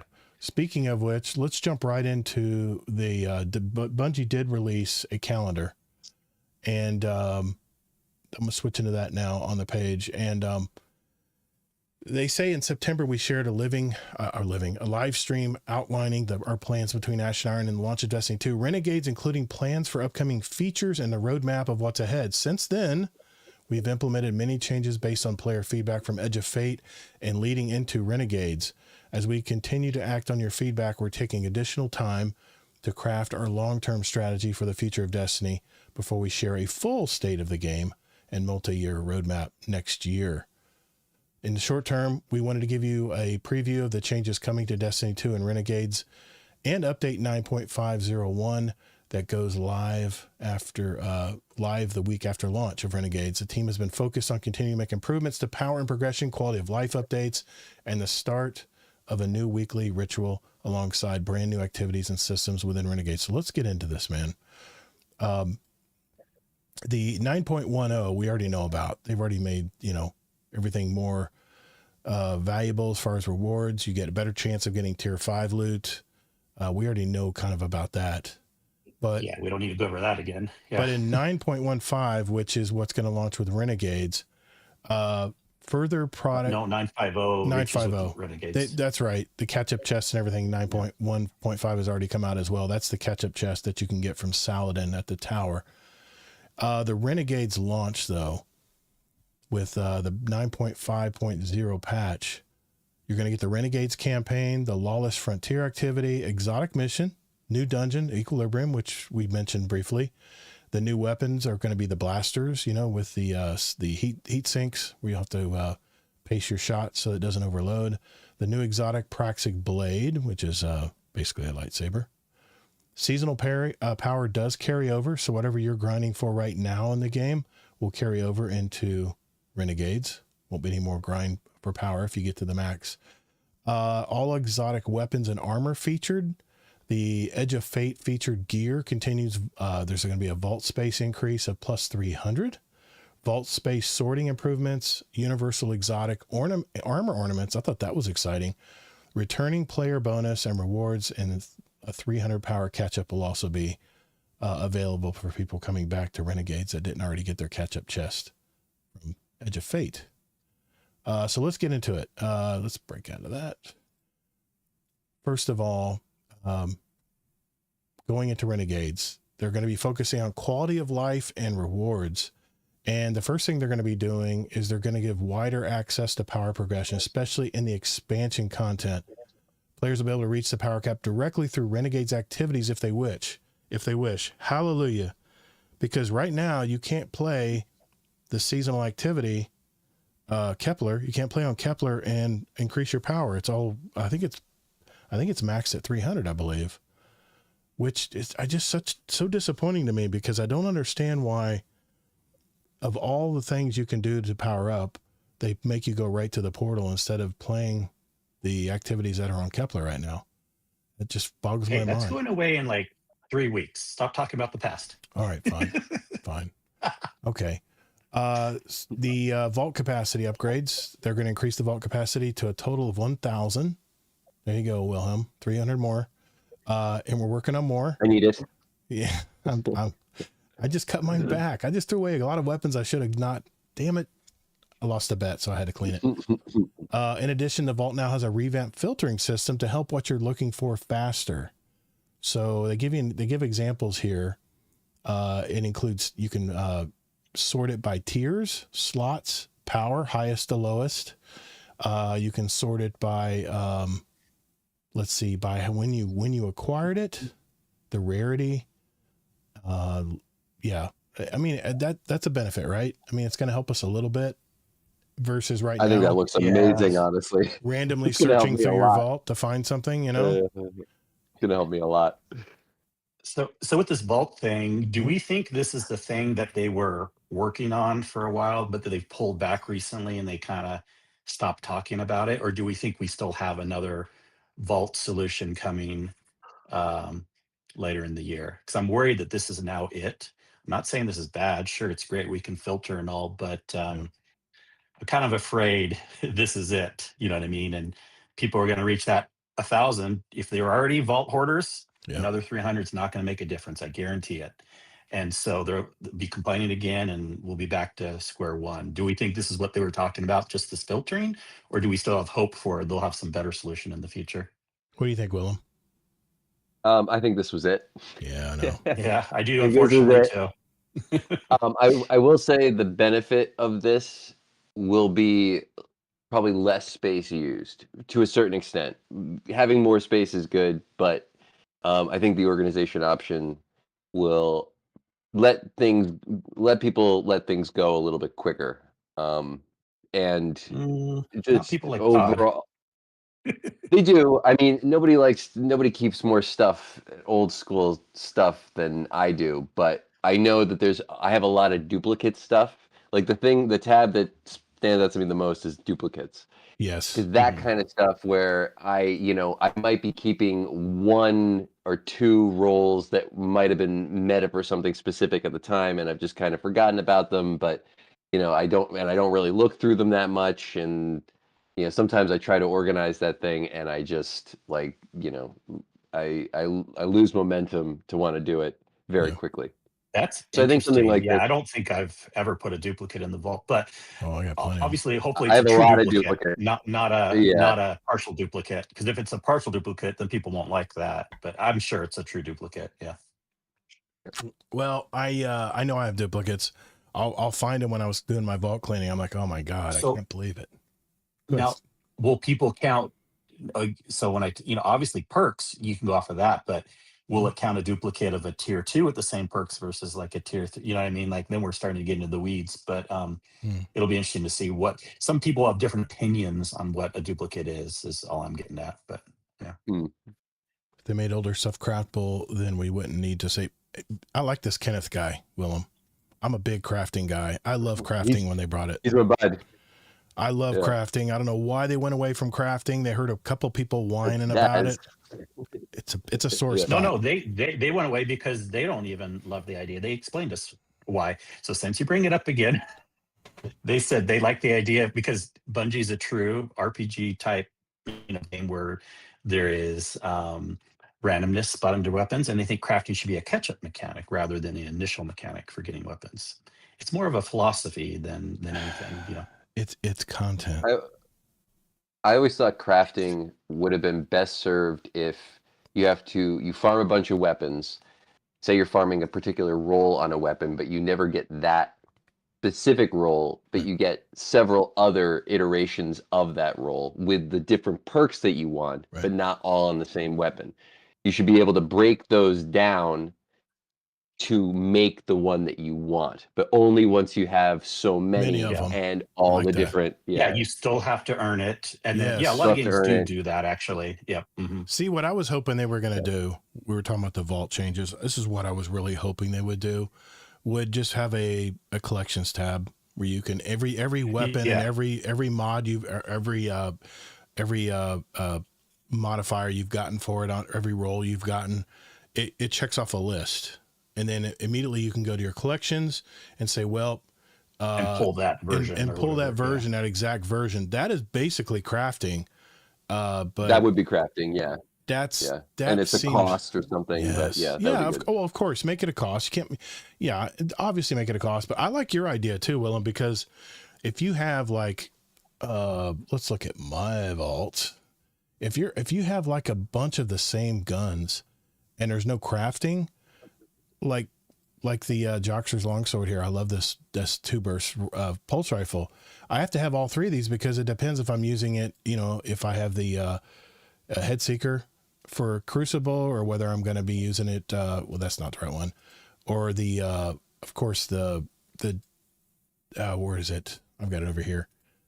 The one for it's not there either. Anyway, the one right here. One for Crucible. Yeah, repulsor brace and D-stab. Oh, there it is. That's the ultimate PvE role. But the fact that I have different versions of this, depending if I'm trying to create more grenade for a grenade build or something with demolitionist or whatever, it makes sense to just have a drop-down menu. And then you don't have to carry all this extra stuff because I have to sit here and go through it and go, okay, Joxers, and figure out which one of these. It's just such a pain. Anyway, but that's why. Oh, go ahead. Sorry. Will. Well, real quick, I was just saying that's why also 1,000 I predict won't be really any different in the long run, because for the people that like to keep all these things and feel like they need to, it's even 1,000 isn't enough.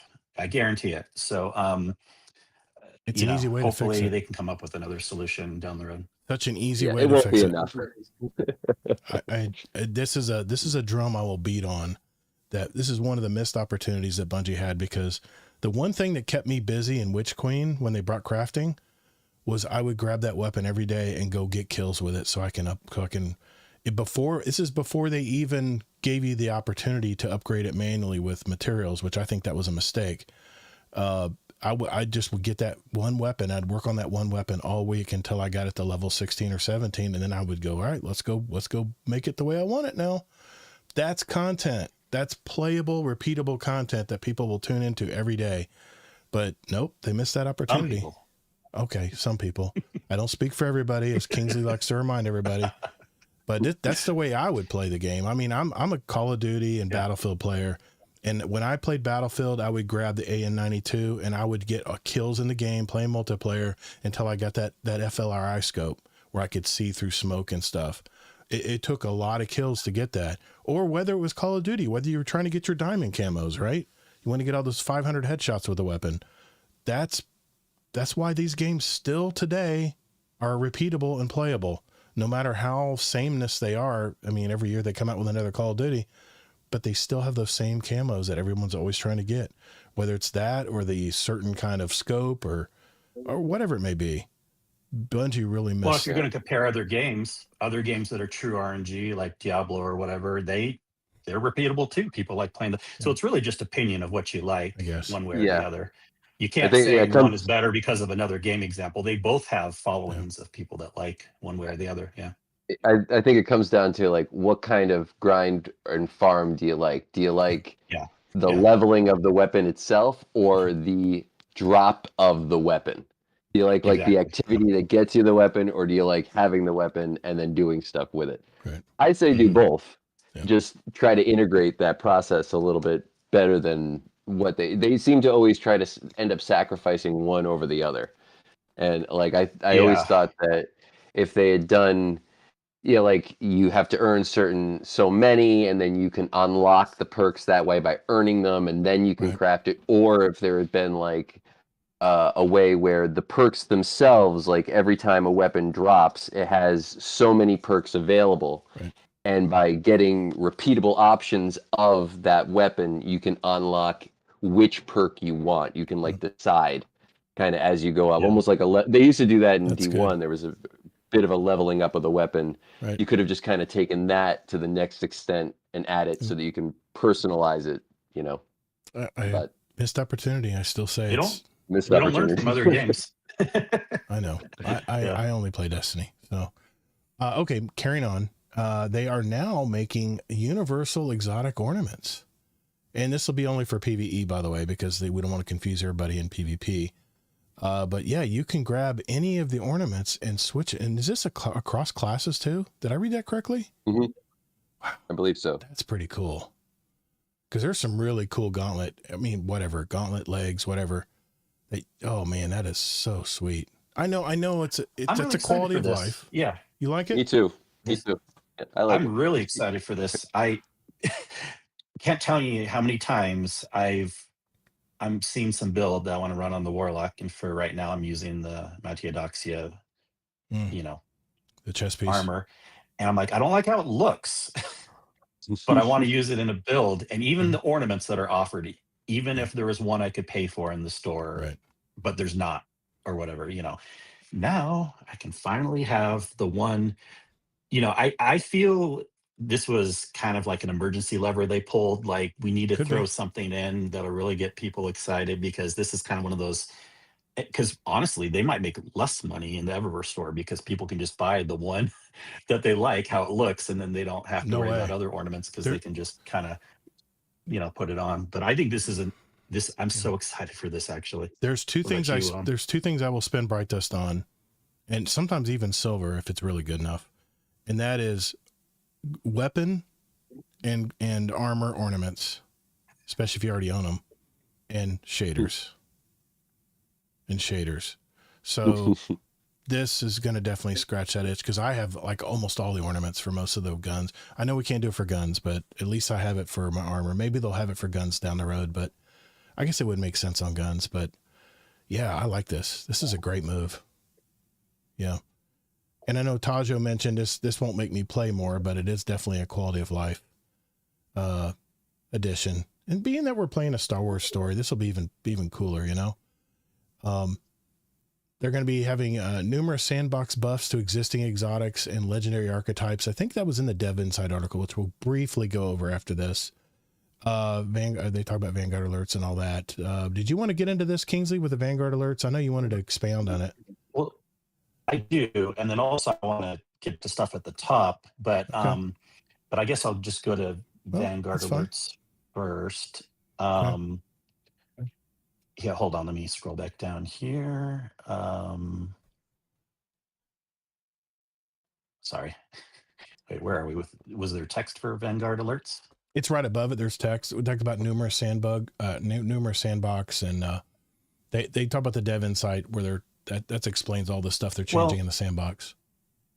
Okay, I'm glad they posted pictures of what these Vanguard alerts are, and then they also kind of answered the question you were wondering about these 6-player arena ops things. Yeah. It's interesting because there's portal activities, and I do want to loop back, at least by the end of the conversation, of how much new stuff's actually coming in the portal. And then there's a sub portal now called Vanguard Alerts.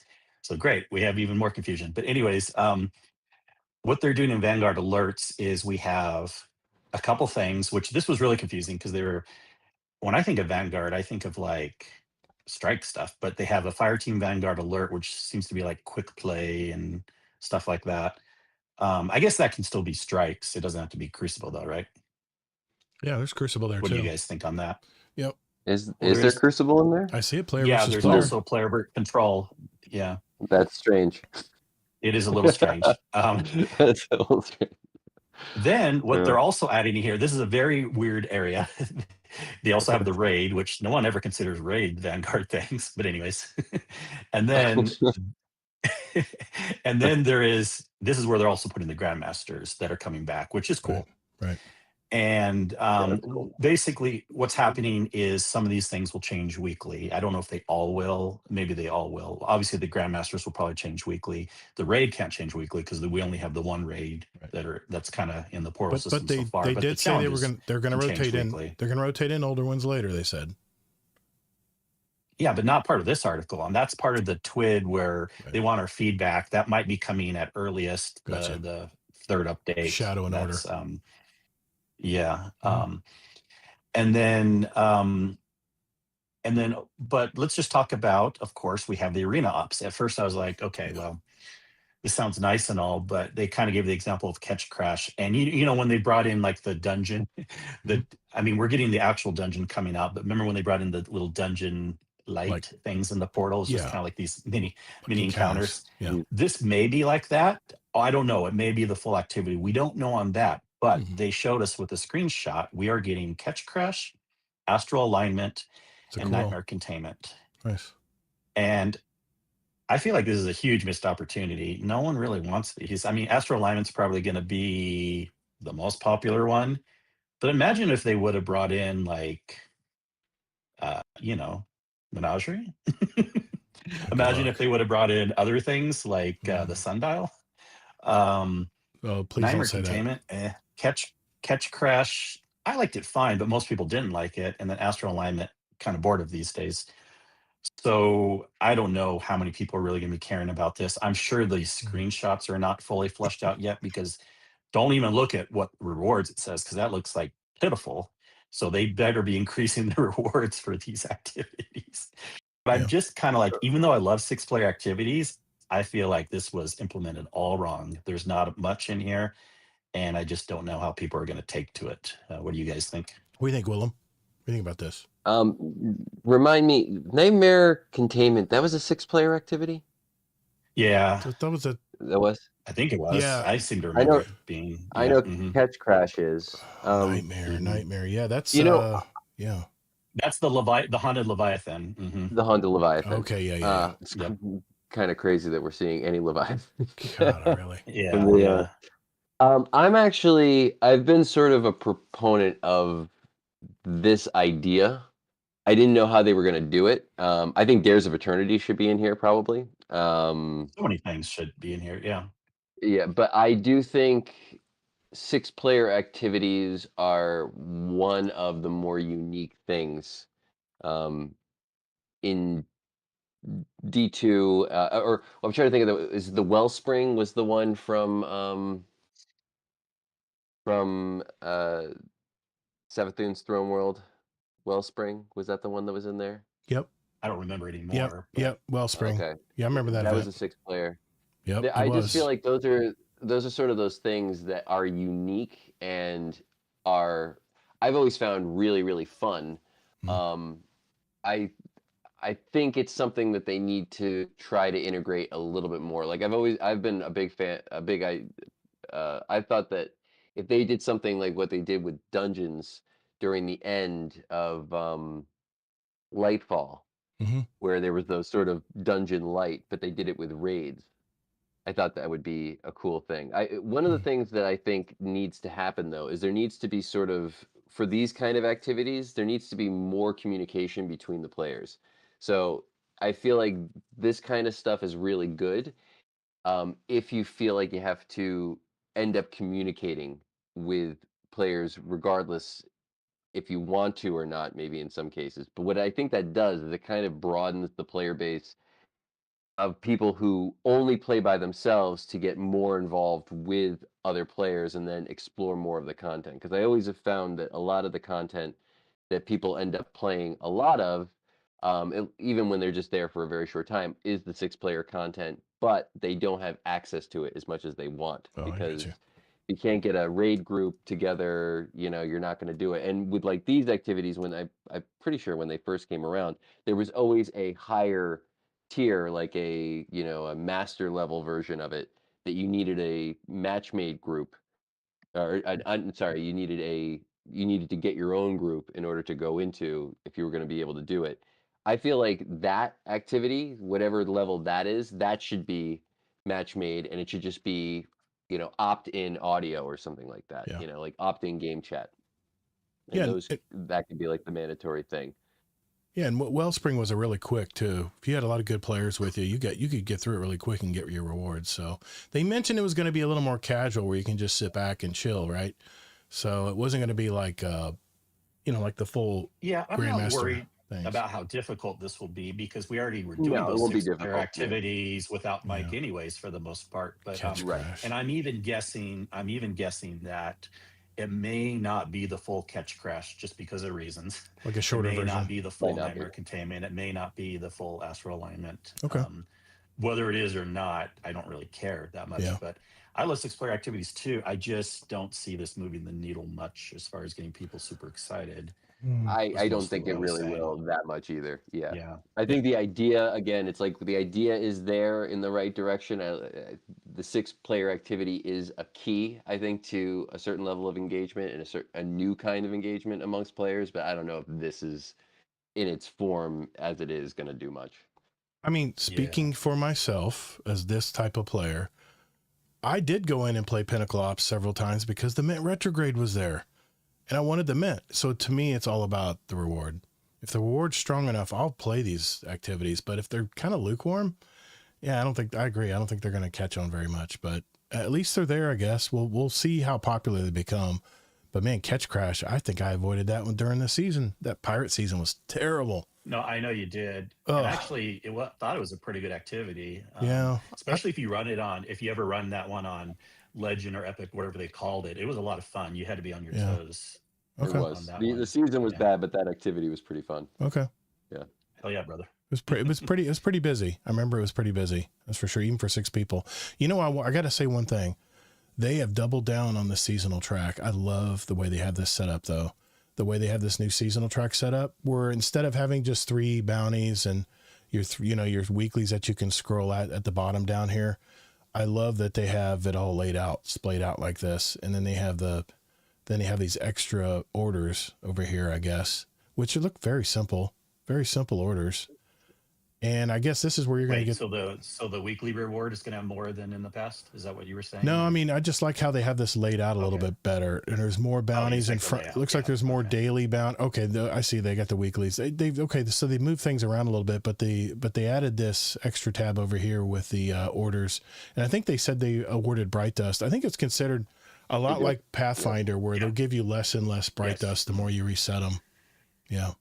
So we'll see if they're resettable. I don't know what this term is. Maybe this is where you can reset, maybe. I don't know. I think they said eventually dailies, it's like once you reach 6,000 through any source, gotcha. The dailies stop giving you Bright Dust, but the weeklies and seasonal, or the weeklies and the exotics keep giving you them. They just give you them at a considerably low rate, but you can still keep getting them. So I think you can get infinite amount of Bright Dust now. But it's just going to get significantly harder after you reach 6,000. Work busier for it, yeah. I mean, a lot of this stuff is these bounties are so broad in general, and this is the way they need to have it if they want more players to engage with the game. When they make it like bounties. You got to use a shotgun in Crucible, pass, I'm out. But when it's like successfully complete portal activities, come on, how hard is that going to be? I think it takes me 2 days. But also remember now, even for the things that is like defeat targets, or if they pick a certain weapon again, it's shareable now. So even if you don't get the final kill, that's right. You'll get a percentage of the point. Yep. Okay, and that's good point. They obviously should have been doing all along, but that's why I said back in the day bounties were kind of bad because you were competing with other players. But now they finally. This is kind of an idea I had a long time ago. I didn't call it orders, but I had an idea. You did. I remember you talking about it. Kind of cool. Yeah, I remember you talking about that. And the Zavalas, the orders that you can accumulate. I called them aspirations. Yeah. But anyways, the name doesn't matter. I think I'm going to steal that in about a year. I think unlocking these things to go to Zavala every week that's a win too, because a lot of players they'll wait till the last day before reset and try to get their highest power gear, which I think is very good. Not to mention you get a several different rolls of the same weapon, which I think is really neat. So that gives you a chance to really hone in on what weapon you want to get. And all you gotta do is just complete the seasonal track every week. This is a win for me.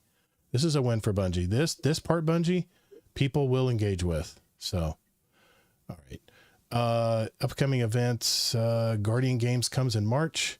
Arms Week, we're going to come back in January. I think they're focused on bows. The Dawning is in December. Dawning, I have fun playing Dawning. I've always loved the Dawning activity, throwing snowballs at everybody on the tower and making people rage. Yeah, I think that's pretty fun. Called Arms again in mid-season April. I think this is going to be, nope, it doesn't say what it's going to be about. Iron Banner. Now I got a bone to pick with Bungie here. Bungie, you got to bring Iron Banner back more than just once every season. You got to bring Iron Banner back. The thing I did say in the past, that how they can keep people engaged in this game, the events are a win.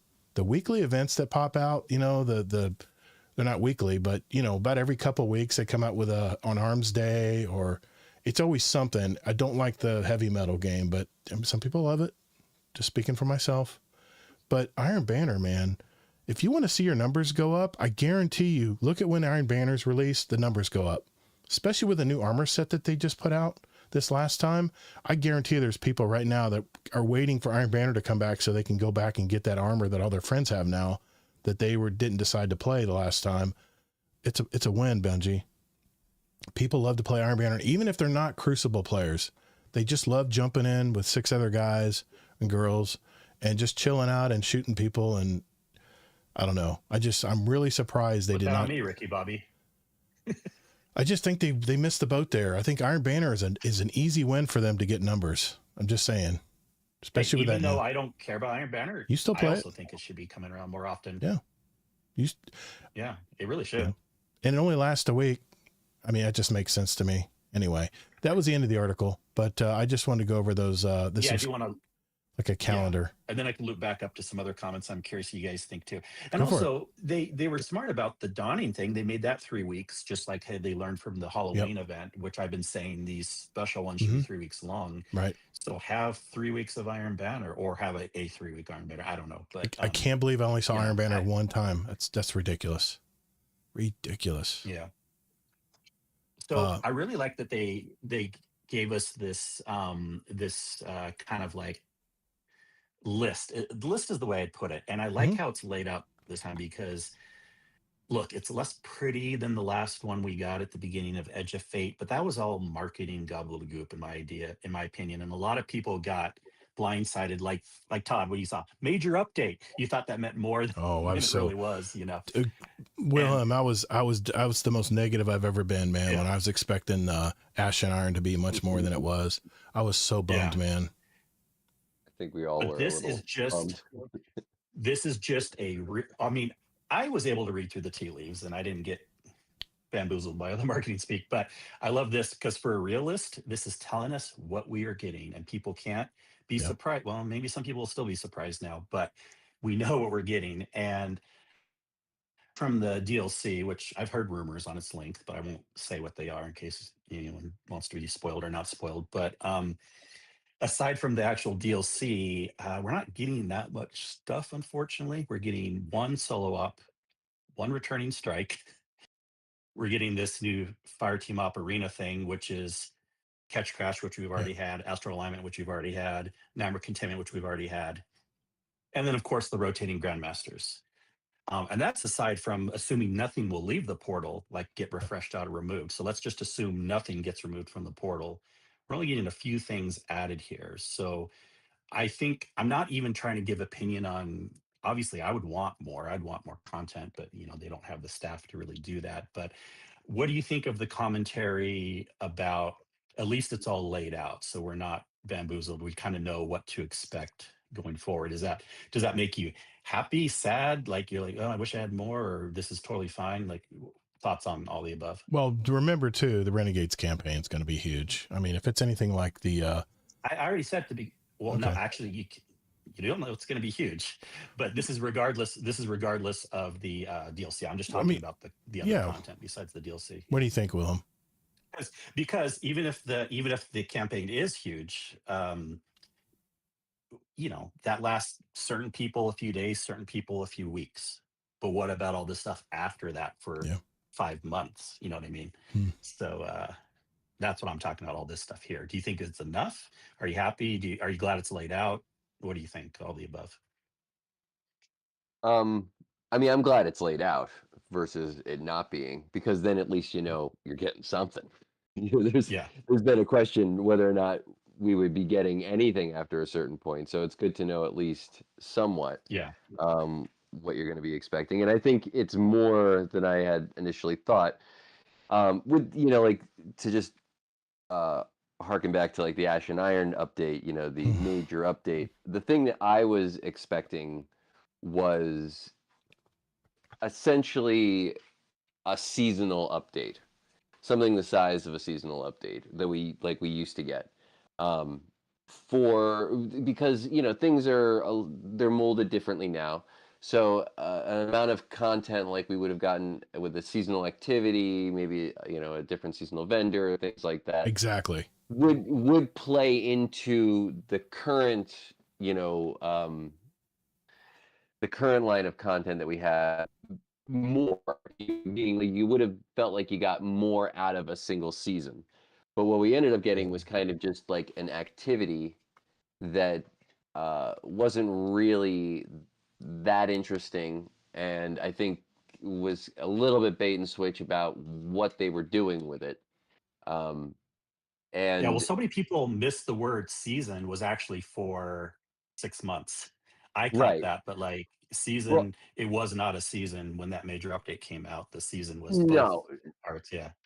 right. I mean, I kind of assumed that. I was just thinking that it was going to be. I thought the activity would sort of have more in it in addressing like a throwback to in addressing like what we had done in the initial campaign to a certain extent, but also just be I don't know, a little more involved. If maybe if it had been a 6-man activity, it would have been a little bit more interesting. Maybe if it had been on one of the 3 locations at a time versus you go through all 3 of them. You know, the activity itself, I think, was kind of the thing that felt lackluster when they talked about a major update. Um, so yeah, I was kind of thinking it was going to be something more along the lines of like a what we would have gotten with like a single season release, considering that we were getting four of those every year.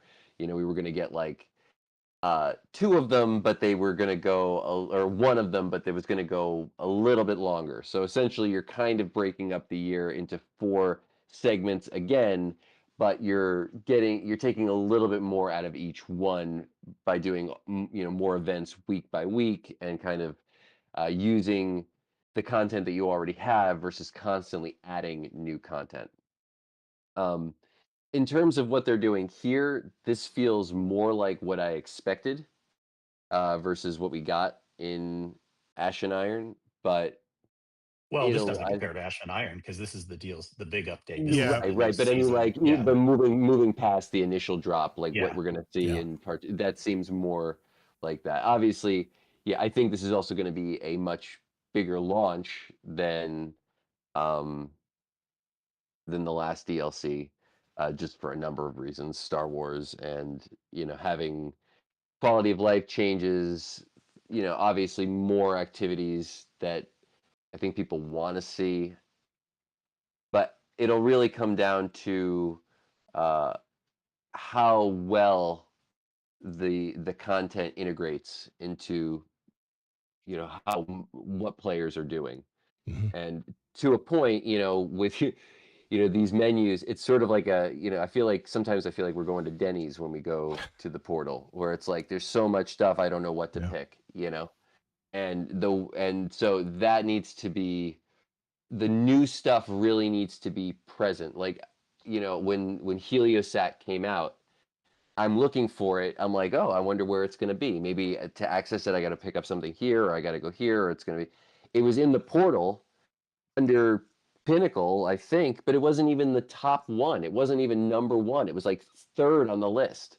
And then it dropped. And then as soon as I completed it first time, it went to 6th on the list. Like that needs to be front and center. Like have the featured thing, whatever it is, right on the main page.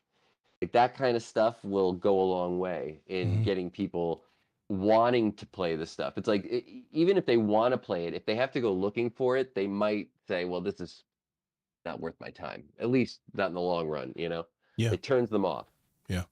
I mean, I thought with Ash and Iron, I was at least like a normal season. Like you get a new vendor, you go to him and you get a few unlock Yeah, things. That's it. right. But everyone was tired of that model. Everyone was complaining about the drip content. So, I mean, I thought at least what I was expecting was 2 or 3 more activities in all of the portal events, including solo, which they didn't change a damn thing, which I was just bummed, man. Cause I love solo ops. I love jumping in there and grinding out and getting the number go up, number big. But yeah, I mentioned earlier, But forget Ash and Iron, Todd, because I remember you were saying I was you were so like, oh, down. sure, they'll switch out. I was They're going to so switch down out a that lot of week. things for I've Renegades. never been so So negative. It do you was so think? bad.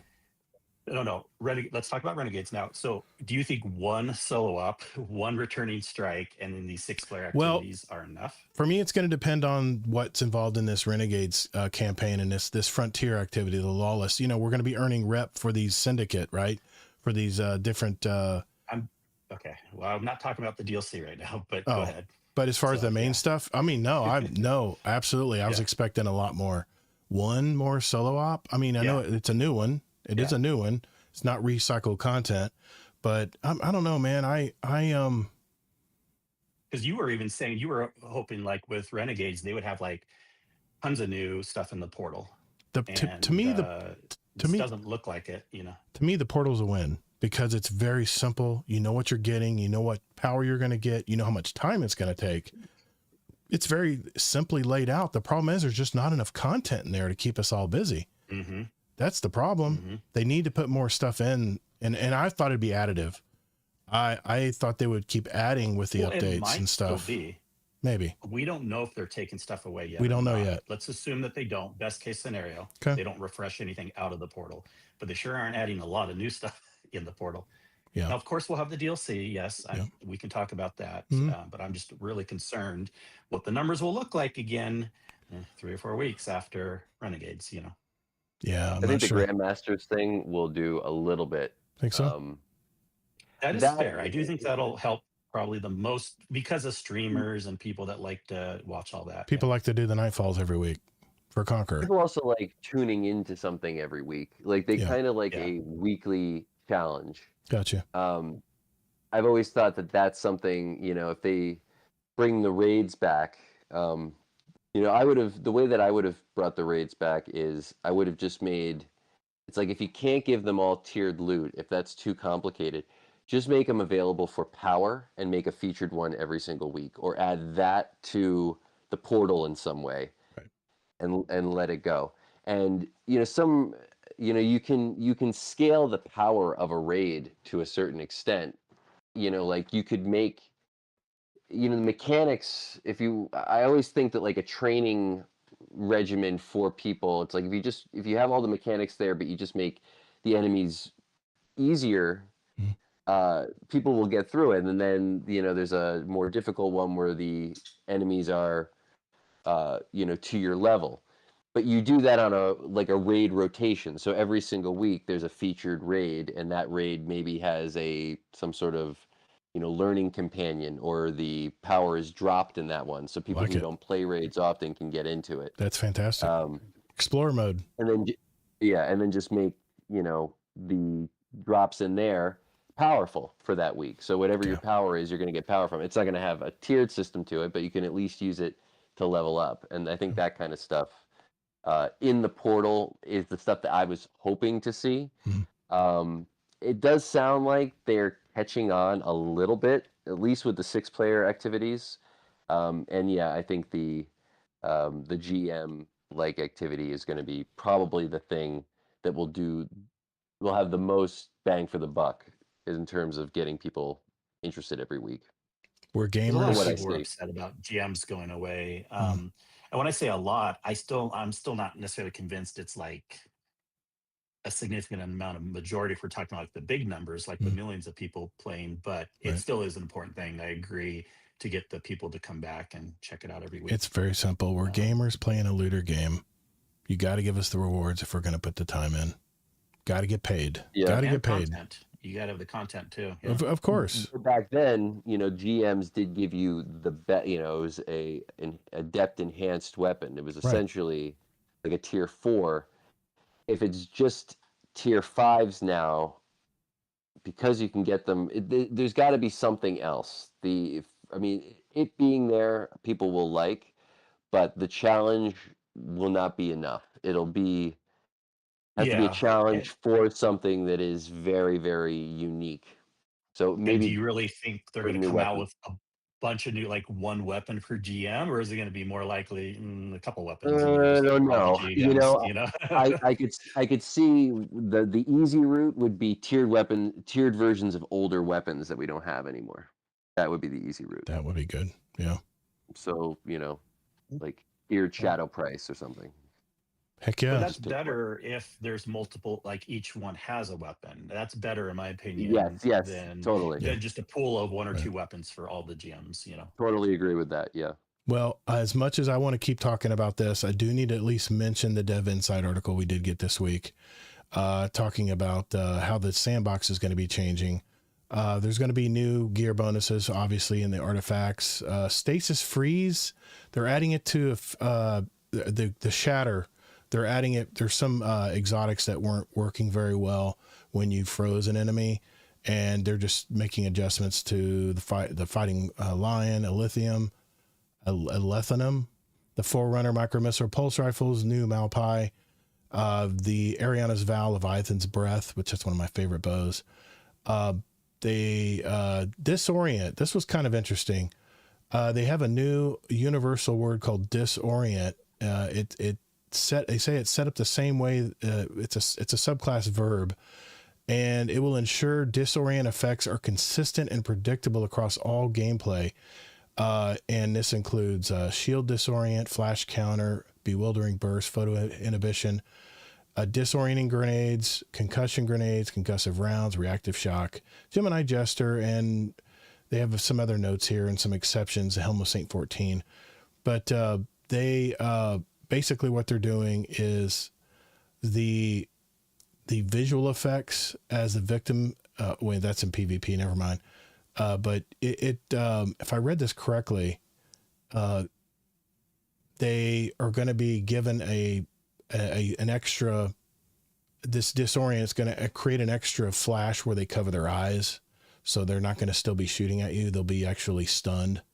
I like that. It's like a bright white, but they said they're going to tone it down a little bit in PvP. Obviously you don't want to be to be too powerful.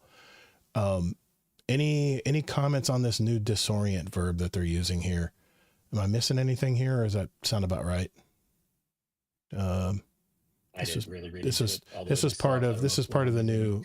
So they're just basically they're adding that flash of light that blinds, and the combatants will actually cover their eyes, which I guess will make them not shoot at you.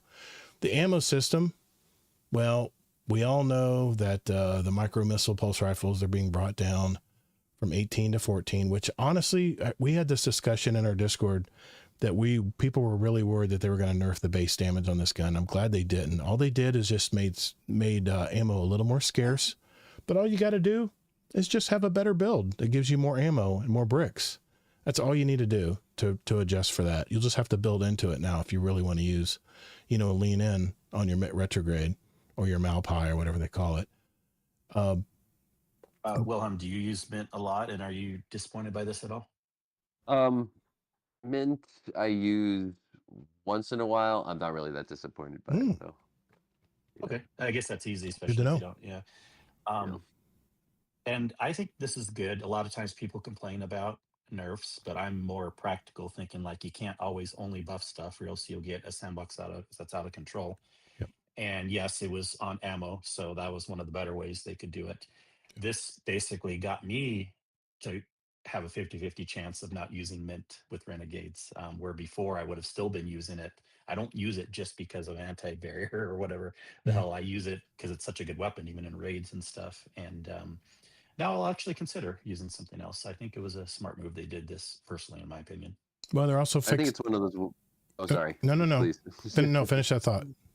I think it's one of those weapons that's very convenient at the moment, and it has been since the launch because it plays into barrier champions. But Yes. I think if I had a choice, I've never really enjoyed the ammo economy of it. I will say it hits really, really hard, but I always like the rocket-assisted sidearms more, and just using Outbreak for my primary. Yes, rewind rounds. Hail. Yes, definitely. It's a great rifle now. Yeah, the Mint's been very good in raids because you can use it against like yellow bars where you don't even need to worry about like Void or Arc or whatever. True. And then also even for DPS, geez, it's been like you run out of your heavy, you swap over to Mint. I'll even hip fire. You don't have to do that, but yeah, it's really strong. Yeah. They're adding more to the scavenger mods for machine guns and Lord of Wolves. They're increasing the exotic weapon ammo per brick amounts for Truth, Heir Apparent, Colony, Prospector, Darcy, Salvation's Grip. Please, Bungie, please buff Darcy a little bit more, please. It's my favorite sniper rifle. I love that rifle. It'll never happen. It's a heavy. It's a heavy. Every time, no, I want them to for your sake, but this is so funny. This is like the 5th time in the history of them talking about Darcy, and it's still never gotten back to meta. I think they should switch Darcy, you know what I think they should do to Darcy? They should make, if you land all the shots, the last one is literally a storm grenade. No, it's as strong as they increasingly get stronger Oh. up till the last one is as strong as, I'm trying to remember the name of the sniper, the one that looks like a big cross. Yeah, They just changed. They got a big buff. There's going to be a big buff to it. I'll just look it up. I got one. Why can't I think of it? Yeah, I know what you're talking about. It's the Cloud Strike, because I used to love using that cruise. Not Cloud Strike. Not that one that loads the overcharge round. They're fixing that too. They're buffing that. I know what you're talking about. They're buffing it.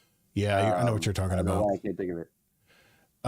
So it's basically like a faster version of that. If you can land 5 shots. They probably list it right here somewhere. They did talk about it. They did. Oh man, why can't I think of it? I mentioned it. Maybe hold you on. didn't hear me. Oh, what did you? If you're talking about the one that's in this article.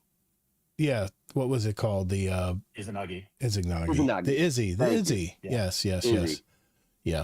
Like the last shot of Darcy is as strong as I like that overload of Izzy, but they get increasingly stronger. That would be cool. I mean, it's really fun on an arc build for Warlock. It's fun to use because you get bull charge. What you have to compete against things like Izanagi or Whisper and stuff, and that's why it's going to be so hard. But Izanagi's is in the primary slot. This is a heavy slot. Come on, you got to give it more weight, literally and figuratively. Well, we all know that not all heavy weapons are created equal. They should put it. They should put it in a special weapon slot. They should put it in a special weapon slot. Then I'll be happy then. Anyway, I won't. I think I could agree with you because Darcy never really seemed like a heavy to me. I know it's kind of so fun. It is literally a space gun. It feels like heavy, it. But It feels like a space gun when you shoot it because there's absolutely no recoil at all, and you feel like you're just. Anyway, we're at the point. We're at the point where I feel like Mint was so good it should have been in the but Mint has recoil. But, Mint has recoil. It does have Mint recoil. What were you going to say, Willem? Well, I'm just talking if you ever ran Darcy in PvP and were able to get a full heavy brick, that thing was ridiculous. It's so much fun. So easy to snipe with. And it's such a neat scope. The scope's really cool too. It's nice and clean scope. I like clean scopes. It is fun there, yeah. Okay, sidearms. There's I use the heliocentric. That's my PvP sidearm, and that thing makes so much muzzle velocity. The muzzle flash is so bad on it, and when you're firing it quickly, the visual effects is really bad. So they're fixing that with the heliocentric, the Faustus Decline, the Combat Defender, and a handful of other sidearms with silencers and extended barrels. I love these kinds of sidearms, especially in Crucible. But yeah, they're fixing that. That's going to be fun. I can't wait to try that in Trials or in regular Crucible. Submachine guns, they're going to give them a little more distance because they want them to compete with auto rifles, I guess. And generally I think this is smart. Yeah, 10% more stability on controller. I guess they're a little better to use on a mouse and keyboard, I guess is what they're saying. Yep. Yeah, I mean, we had some discussions in the Discord about how why we like Yeartide and stuff, because especially if you hip fire, it has a super fast reload, and Yeartide can kind of have that feeling of being a little closer to an auto rifle. When I look at other games, like I play the Division a lot, you'd be surprised how far their SMGs and auto rifles can go distance wise. And I kind of sometimes, I guess that could break other things in the game, but I do great with SMGs because I play a little more aggressive these days. But I think for the people that don't like SMGs, if they can just kind of get this distance and a couple small things buffed up, people will consider them. It's very slight, but it is. It's a 0.05% to the scalar fall off. So we'll see. We'll see how that does. Rapid fire pulses are back. They're just slightly bringing them up. I guess they haven't been competitive with the other. I love rapid fires. There's a rapid fire that I love to use. I crafted it and everything. It's my favorite pulse rifle of all time, and that is the Peace of Mind. Level 114. I don't know how many kills I've got in this thing. A ton. This thing, I love using that Crucible too. So I cannot wait to break that out for Crucible when Renegades gets here. So that's going to be fun. And just interject wherever you want to here, Willem. I'm trying to breeze through it because I know we're caught on time here. No worries. Bows, they basically are reducing the draw times on a lot of these. Compound bows, yep, bringing them down a little bit to make them. And fusion rifles are doing the opposite. They're raising up the recharge times on most of these, except the high impacts. What they're trying to do is they're trying to make people use more high impact fusion rifles. So they're, adding a little more charge up time to the rapid fires and all the ones in between. And then it's not as great as you get up to the high impacts. So it's not quite as bad. Shotguns, I think they're adding get a little bit more damage in PvE. That in a nutshell, that's what that means right there. Slug shotguns, the same thing. They're adding more. Actually, they're decreasing the damage against players because they've been very, very, especially the Chaperone has been very, very dominant in PvP games. So they're taking a little bit of distance, but they're actually helping PvE. They want you to use it more in PvE, but they're nerfing them a little bit in PvP. If you want the exact figures, it's all in the dev article, which by the way, we're going to have 2 more of those up to leading up to Renegade. Snipers, reduce flinch. God help us. I love using snipers in Crucible, but my God, the flinch is still really bad, but you're going to receive less flinch when people shoot you as well. So yeah, receive from players. Okay. I think they need to increase the aim assist of snipers dramatically. Go back to D1 snipers. Please. That's what we need. I love, hold on. My daughter messaged me. Yeah. The problem is I love using snipers. Like you, I love playing the long game in Crucible, especially on objective games. And man, I really miss using my snipers, but if anyone just sees you, you flinch. I swear it's so bad. And they've scaled it back, but it's still too bad. It's still really bad. Rocket pulse rifles we talked about, they're reducing the ammo size, but they're keeping the amount of time that the damage, the base damage. Swords, they're fixing a lot of these swords. If you have an empty sword, you're not going to be able to have much power swinging an empty sword anymore. So they're nerfing that a bit. And the exotics, Ace of Spades, they're increasing distance. Memento Mori, extra PvE damage. They want you to play with these hand cannons, the Hawk Moon, the Ace of Spades. They want you to use them more in PvE, so they're increasing the power on them. Osteostriga, which used to be my go-to submachine gun, they're reducing the cooldown of the poison from 4 seconds to 2. We'll see how that works out. Suros Regime. And hopefully you can get the game in Renegades, or can you still not get Osteostriga right now? Sucks to be you. Oh, can you not get Osteo right now? You can go to Witch Queen, and can't you go to the Throne World and still get it? Oh, sorry. I was thinking of the one in. I think you get it when you play the campaign. The other one in the Dreadnought, the exotic mission in the Dreadnought. Oh, okay. I'm trying to remember how I got mine. It's been a while. Or is that the Osteostriga? Yeah, I got Osteostriga. That was the main exotic in Witch Queen. Queen. Okay. Yeah, and remember, we loved it as a Warlocks. We loved it because we'd use the necrotic grips on it, and it give you extra burn, extra DOT. So yeah. I loved Osteo. Yeah, I think I released a short video of where I think I kept firing. It was on Throne World when all the thralls come out in certain areas. I literally fired nonstop without reloading for like 90 seconds. It was insane. How much ammo would be remember how Vorpal worked too at one point? If you set the burn with Osteo and then you switch to a weapon that had Vorpal on it, as long as that weapon was drawn, it would just continually dot the enemy, good times. like infinitely. And the fun police came in, shut it all down. It was the Barrow Dyad. Barrow. Okay, I got you. I got confused on those. No, I don't think you can get the Barrow Dyad. Barrow is the one you can't get. Right now. That's crazy. Yeah. I can you still get the catalyst? I got the Barrow, but I don't have all the catalysts yet. Anyway. I don't remember how to get it, but you scrapped it, right? But yeah, I'm trying to remember what you had to earn to get it. Yeah. Anyway, sorry to interrupt. Yep. It's all right, sir. I'm just quickly going through this. Suros Regime, they're helping that with whether you're speeding up or whether you're slowing down. They're looks like they're buffing that a little bit. They want more people to use it. Revision 0, my favorite pulse rifle ever. Thank you. Dang it. He used to have his own podcast too. Geez. 0. CB Gray? No. He actually works for Bungie as a designer. Oh geez, I'm so sorry. I'm terrible with names. Don't worry about it. Anyway, it'll come to me after I quit recording. I love the Revision Zero. I think this was a most well-designed pulse rifle ever made. And yes, I do realize there's some good ones out there. Hunter's Trace rounds. They now create a small shockwave that exhausts targets on impact. I'm going to try this. That's going to be fun to use. Touch of Malice. I don't have one, so I can't tell you if this is going to be better or not. Increase the amounts of healing. Reduces the number of kills needed to trigger the healing in PvE. So, okay. This was interesting. Collective Obligation. This was the most difficult to understand pulse rifle. And I'm a Void Warlock. I love using volatile and all this stuff. And I know it leeches from the targets, but I didn't use this because I did get this to drop in Val, but I guess now the more you fire, they slowly are going to add charges and do damage to the damage over time to the enemy. So basically, in a nutshell, that's what's happening.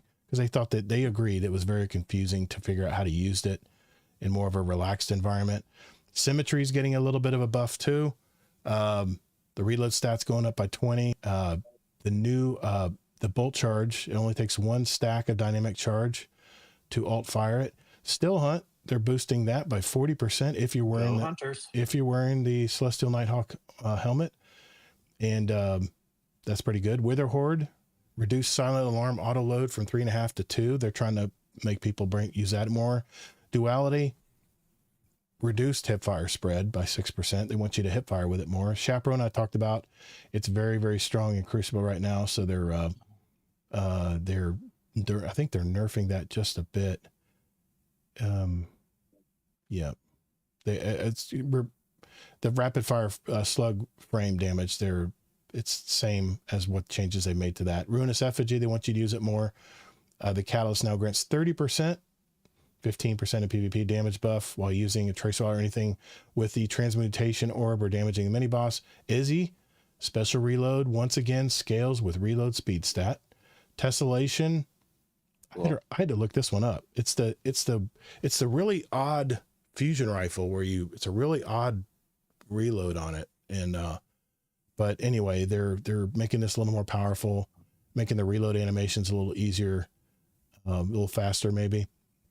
Deathbringer, they're reducing the spread of the secondary duster munitions. This is so they will target a little bit better. I think that's what they're looking for there. Black Talon, increased max ammo reserve, added duelist trace trait, and reduced heavy attack costs from 3 to 3 from 4. So you'll be able to throw those little void charges in the air a little bit more often. Terministic Chaos, now releasing the trigger after Vexadecimal Progress pulls 12 rounds into the magazine from reserves. Worldline Zero, we didn't even talk about that. Anyway, they're fixing some of the blink on it, I believe. We don't need to talk about any of these, but if you talk I'm just for people know what's coming with the changes. Wolfbane, yeah. They increase the swarm nano damage. So they want you to use it a little bit more. Rangefinder is now back. You get 10 range while aiming down the sight. So all those rifles I have with rangefinder that I still keep because at least the other perk still works good. Now we can use those rifles back again. Box breathing, flat 40% buff to next shot's precision damage. I'm intrigued by that one. That's pretty cool. Mm-hmm. That's pretty cool. Intrigued. Shot swap. Did you ever use this? I really didn't use shot swap much, but I guess they're adding some speed to it.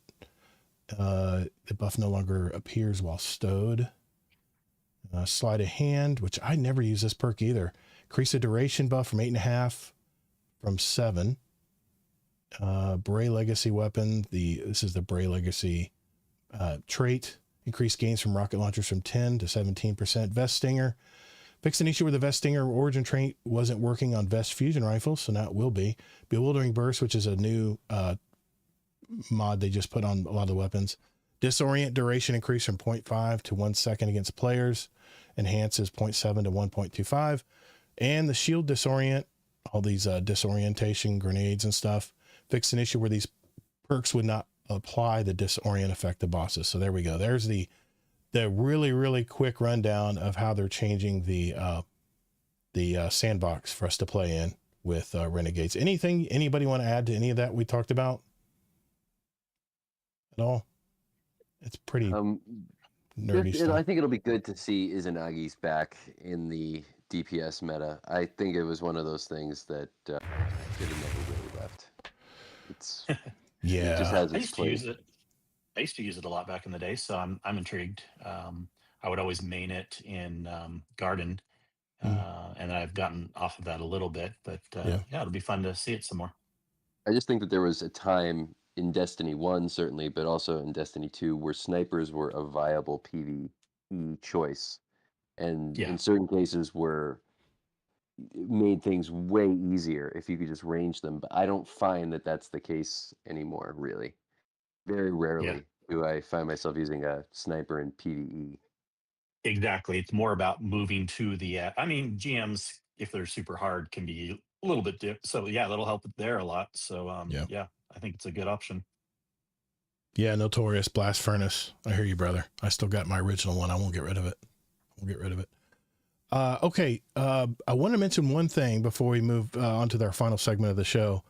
Is Willhe1m, you actually alluded to a possible third darkness subclass. What is your hypothesis, sir? I'm curious to hear this hypothesis. Well, I thought this was a fun thing. Okay. Sort of. Most likely we're just going to be getting a new cool ornament. But the color of the lightsabers is going to be tied to your subclass. So if you are Strand, you'll have a green saber. Right. If you're Solar, you're going to have a yellow one, I believe. Blue, I don't know if blue is going to be Arc or Stasis, but it's going to be one of those. Okay, gotcha. So we're getting this Darkness lightsaber. Wait a minute. They premiered today. Which, again, could probably just be a cool ornament, but there was a hint back before we lost the helm that there was initially supposed to be another darkness subclass. I think people have thought that there was supposed to be for years, and there was at least, whether or not they've showed all their cards as far as how far they went in that process. I think, some people would say they didn't go very far. Some people said they did go fairly far. I'm pretty sure that there was supposed to be 7 subclasses, 3 light, 3 dark, and then a prismatic subclass. Right. And then they just decided that prismatic was going to be the thing that they did. It was, maybe the development on that just exceeded darkness subclass, or at the time when they got to that point, they just thought, well, we'll just throw everything out there. This would have been during the final shape. And I also believe, I don't know, certain elements of Bungie were probably thinking of the final shape as their last hurrah in the development process. Not to say that they didn't think there was going to be stuff after that, but they were basically saying, this is the last bit that I'm going to do. So, that with other speculation. But the thing that kind of got me, well, also, just what I was saying, in the helm, there was like this altar that we were filling out over the course of, I can't remember which season it was, but it had 7 trophies. Yes. And each one corresponded to a subclass, but there was a space that was never taken up, I believe. There was like 1 space missing. That's a callback. But the other thing is that when we watched the trailer today, and I'm not a big lore guy, but sometimes things stick out. Sure. The voice that we are hearing is 6 of the 9, which is Saturn. What's on Saturn? Of all the planets in the solar system, Saturn has something very unique. The Dreadnought. Dreadnought, yeah. Yeah, it's the only place where there's been, a major development, at least of those planets. There's other. Kepler isn't a planet. Kepler's outside the 9 planets. Now I'm getting confused on the lore, but it's not one of. It's not the Sun, Mercury, Venus, Earth, Mars, Jupiter, Saturn, Uranus, or Neptune. It's not one of those. So it just got me thinking that, okay, this is the only member of the 9 that maybe has possibly been corrupted by some outside force. I don't know. Wait a minute. And maybe some outside. I mean, is that correct? Maybe that's. Well, no. In the spoiler alert, in the Kepler story, the campaign, the prophecy campaign, wasn't it 6 who died? Or was it 3? I think it was. Was it 3? No. It was. I thought it was 6. Maybe it was 6. But the thing is, in the trailer, somebody is talking to 6. It's a very odd voice too. Right. So I don't know who that is or what they're referring to it as, but 3 died, Allocate says in Twitch. Okay.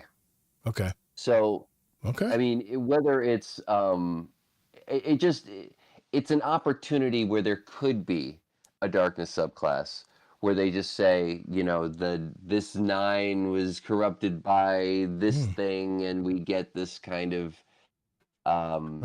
taken subclass. Could you imagine if we got a darkness subclass?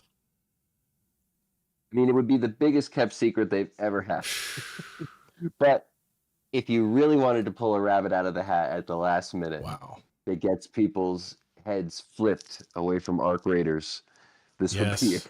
that would get Astrocross off of it. That's for sure. Not only a darkness subclass, but a taken subclass. Now here comes the pessimism. Here comes the pessimism. You gotta tell me where you get into this good weed, because I knew it. I knew it was coming. I knew it was coming. No, look. Well, do you think if they did do this, and obviously I don't think they will, but I'm not trying to knock down the idea. Are you thinking like they would tell us leading up, or it would be a total secret? I think it would be a total secret. I think it would be. But then marketing, that would never happen. They have to sell the subclass things. Think of the final shape, or not the final shape. Think of No, what was that one miss? The sniper rifle. No, I'm trying to think of the zone when we got during the. I know what you're saying for Forsaken. Not the Witch Queen expansion. Forsaken. During Forsaken. Yeah. Right. I mean, there was a whole not a thing subclass still. that we. Well, I think a class actually might be easier in some ways. Yeah. If I'm being than hiding a whole zone and a raid. Oh, I don't mean how easy, but I mean marketing. They're leaving money off the table, and sure, people might then buy it once they hear about that. But like, yeah, I see so many people want a new subclass. If they did not market that ahead of time, that would be like, their top C. They would never allow to not market that. But I will say that the element of surprise can't be undersold at this point. And what would be more impressive? Yes. So because you got to think, we're also talking about a certain veneer of the company. So what's more impressive? They say, oh yeah, there's going to be a darkness subclass, and everyone goes, oh, finally, the one that we've been waiting for. Now they're just releasing it because they need us to come back. They're desperate. Or did you hear that they got away with all this marketing and nobody found out that there's going to be a darkness subclass? Bungie has lost their touch. Exactly. But I agree. I still think it's smarter to get the pre-sales ahead of time on a monetary thing. So it's just not going to happen. It's whether or not you feel as though you could turn the needle long term by doing something like that. For me, if they could, they should do a study. Like if I like what you're saying. They should do a study. Like if more people would buy it after the fact. It's organic marketing. Surprise. Yeah, I think it would definitely. I think people. Yeah, I think but it's always good to have money earlier than later. We know that for cash flow, But if you don't know if you're even going to be able to make any money later, it's kind of like, you almost want to. We're trying to. It's like you're trying to rebuild the brand a little bit. You create some buzz. And there was always a level of secrecy in Destiny. Like they would tell us, oh yeah, we're getting an exotic mission, but we're not really going to tell you where it starts. We're not going to tell you how to get into it. And we're not even necessarily going to tell you exactly all the things you need to do before. It's just going to be there. And like that kind of stuff, people enjoy figuring out. I mean, look at the chess game that they just did. You know, a little bit of secrecy goes a long way because it makes you feel as though you're not smarter than the company, Right. and that they can keep stuff from you that you are not. Plus, it over delivers. If you don't expect to be getting something, and all of a sudden you get it, there all of a sudden people whom would be naysayers, I think, of Bungie would all of a sudden go, well, you know, that took some real class and planning to be able to keep that under wraps for all this time. I'm going to go out and buy the game right now. I'm surprised. I don't know. I didn't see it coming. Yeah. I'm gonna go buy it right now. I mean, I guarantee some of the friends that aren't playing the game right now, even if they heard that, some of my friends, they wouldn't necessarily buy it afterwards, but some people would too. So I really but would think they be like shocked you that can they do the kept it study. secret? They'd be shocked, but they still probably wouldn't buy it. I don't know. I They, think they might not buy Because it. they're I yeah. don't know. So many people are not coming back to Renegades that I've talked to.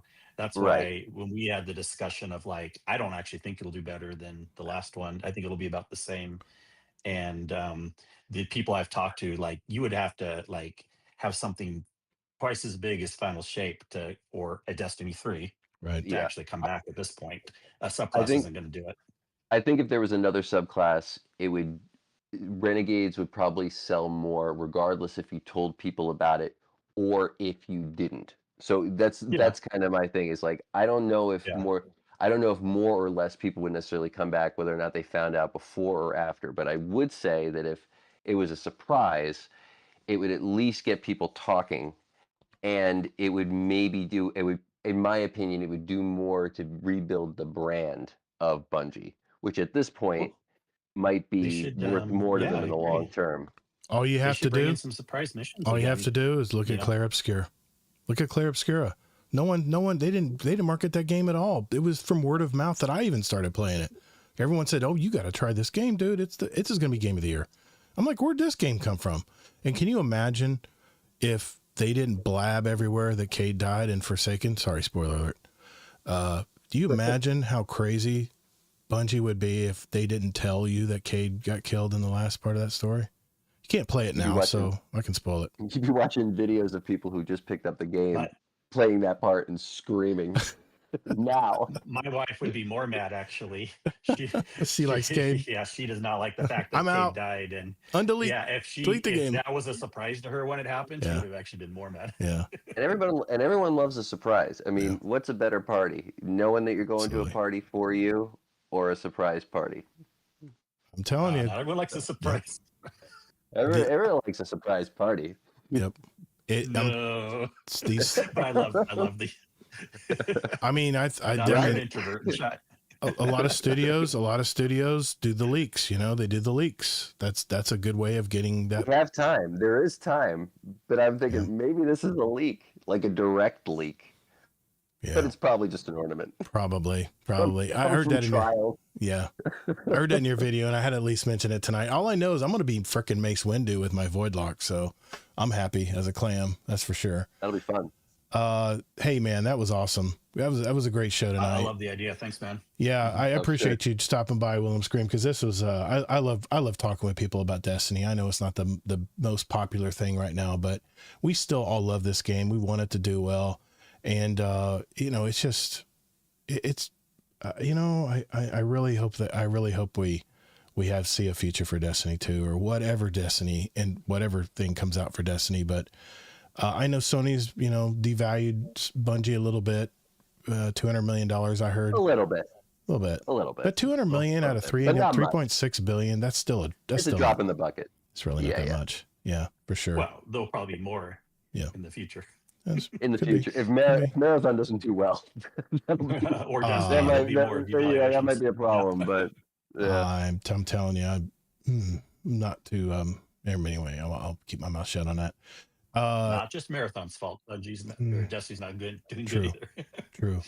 But hey, Willhe1m, great show, man. I really appreciate you stopping out. That's our show, guys. I wanted to say thank you to Mr. Willhe1m Scream here. Willhe1m, please tell everybody where they can find your awesome videos on YouTube and wherever else you want to plug tonight, man. We appreciate you. Well, thank you guys for having me. It's been my pleasure Oh being yeah. here, and I'd love to come on again in the future if you ever have me, Sure. because I love talking about the game, and we'll definitely have to do outside of the podcast. We'll have to Yeah. do some gaming, Sounds run a good. raid or something. I Yeah. think that'd be a lot of fun. Have a raid night. For sure. And you can find me on Wilhelm Scream Destiny if you search that into Google or YouTube. You should come up. Um, and yeah, I try to do stuff at least a couple of times. I try to do 3 times a week. Uh, it's sometimes hard to do it actually on the days where information is released, which is Tuesdays and Thursdays. So I try to do like a Monday, Wednesday, and a Zur day kind of thing, Right. and maybe something on the weekend. But yeah, you can catch me there. Pretty pretty straightforward, informational kind of stuff, recorded in one take. So That's sort of a awesome. short podcast. I love it. I love it. I love that the way you do that. And it would take an editor's mind to do that too, to know how to get a clean edit without having to cut it or redo stuff. So I really appreciate that, because it's hard to do, man. It's hard to talk all in one take. It's tough for actors to even do it, let alone people trying to create content and informational content. Where I would have a problem is I would forget a term on something, probably, because there's so much terminology in this game, especially if you played it 11 years, and it's just can get crazy. But this man is almost at 100,000 subs, guys. If you have not heard of Mr. Willhe1m Scream, I'm going to put his link in our show notes down below if you're listening right now, and follow and throw him a sub. Throw him a sub, because he has been. There's a lot of YouTube content creators out there that have dropped off from Destiny, and there's a lot of OGs that are still around, and he's one of those. So hit that sub button and hit the thumbs up on all his buttons, so that more people can see his videos. But thank you very much, Willhe1m. I appreciate you coming on tonight, and I guess that's it, guys. That's the show. So I will say adieu, and I will see you all in the Discord. Later, Guardians. Did we have a question for him in the Discord, or did we We'll do that in post. put that into the show? We'll do it in post. Okay. I'll put it in post.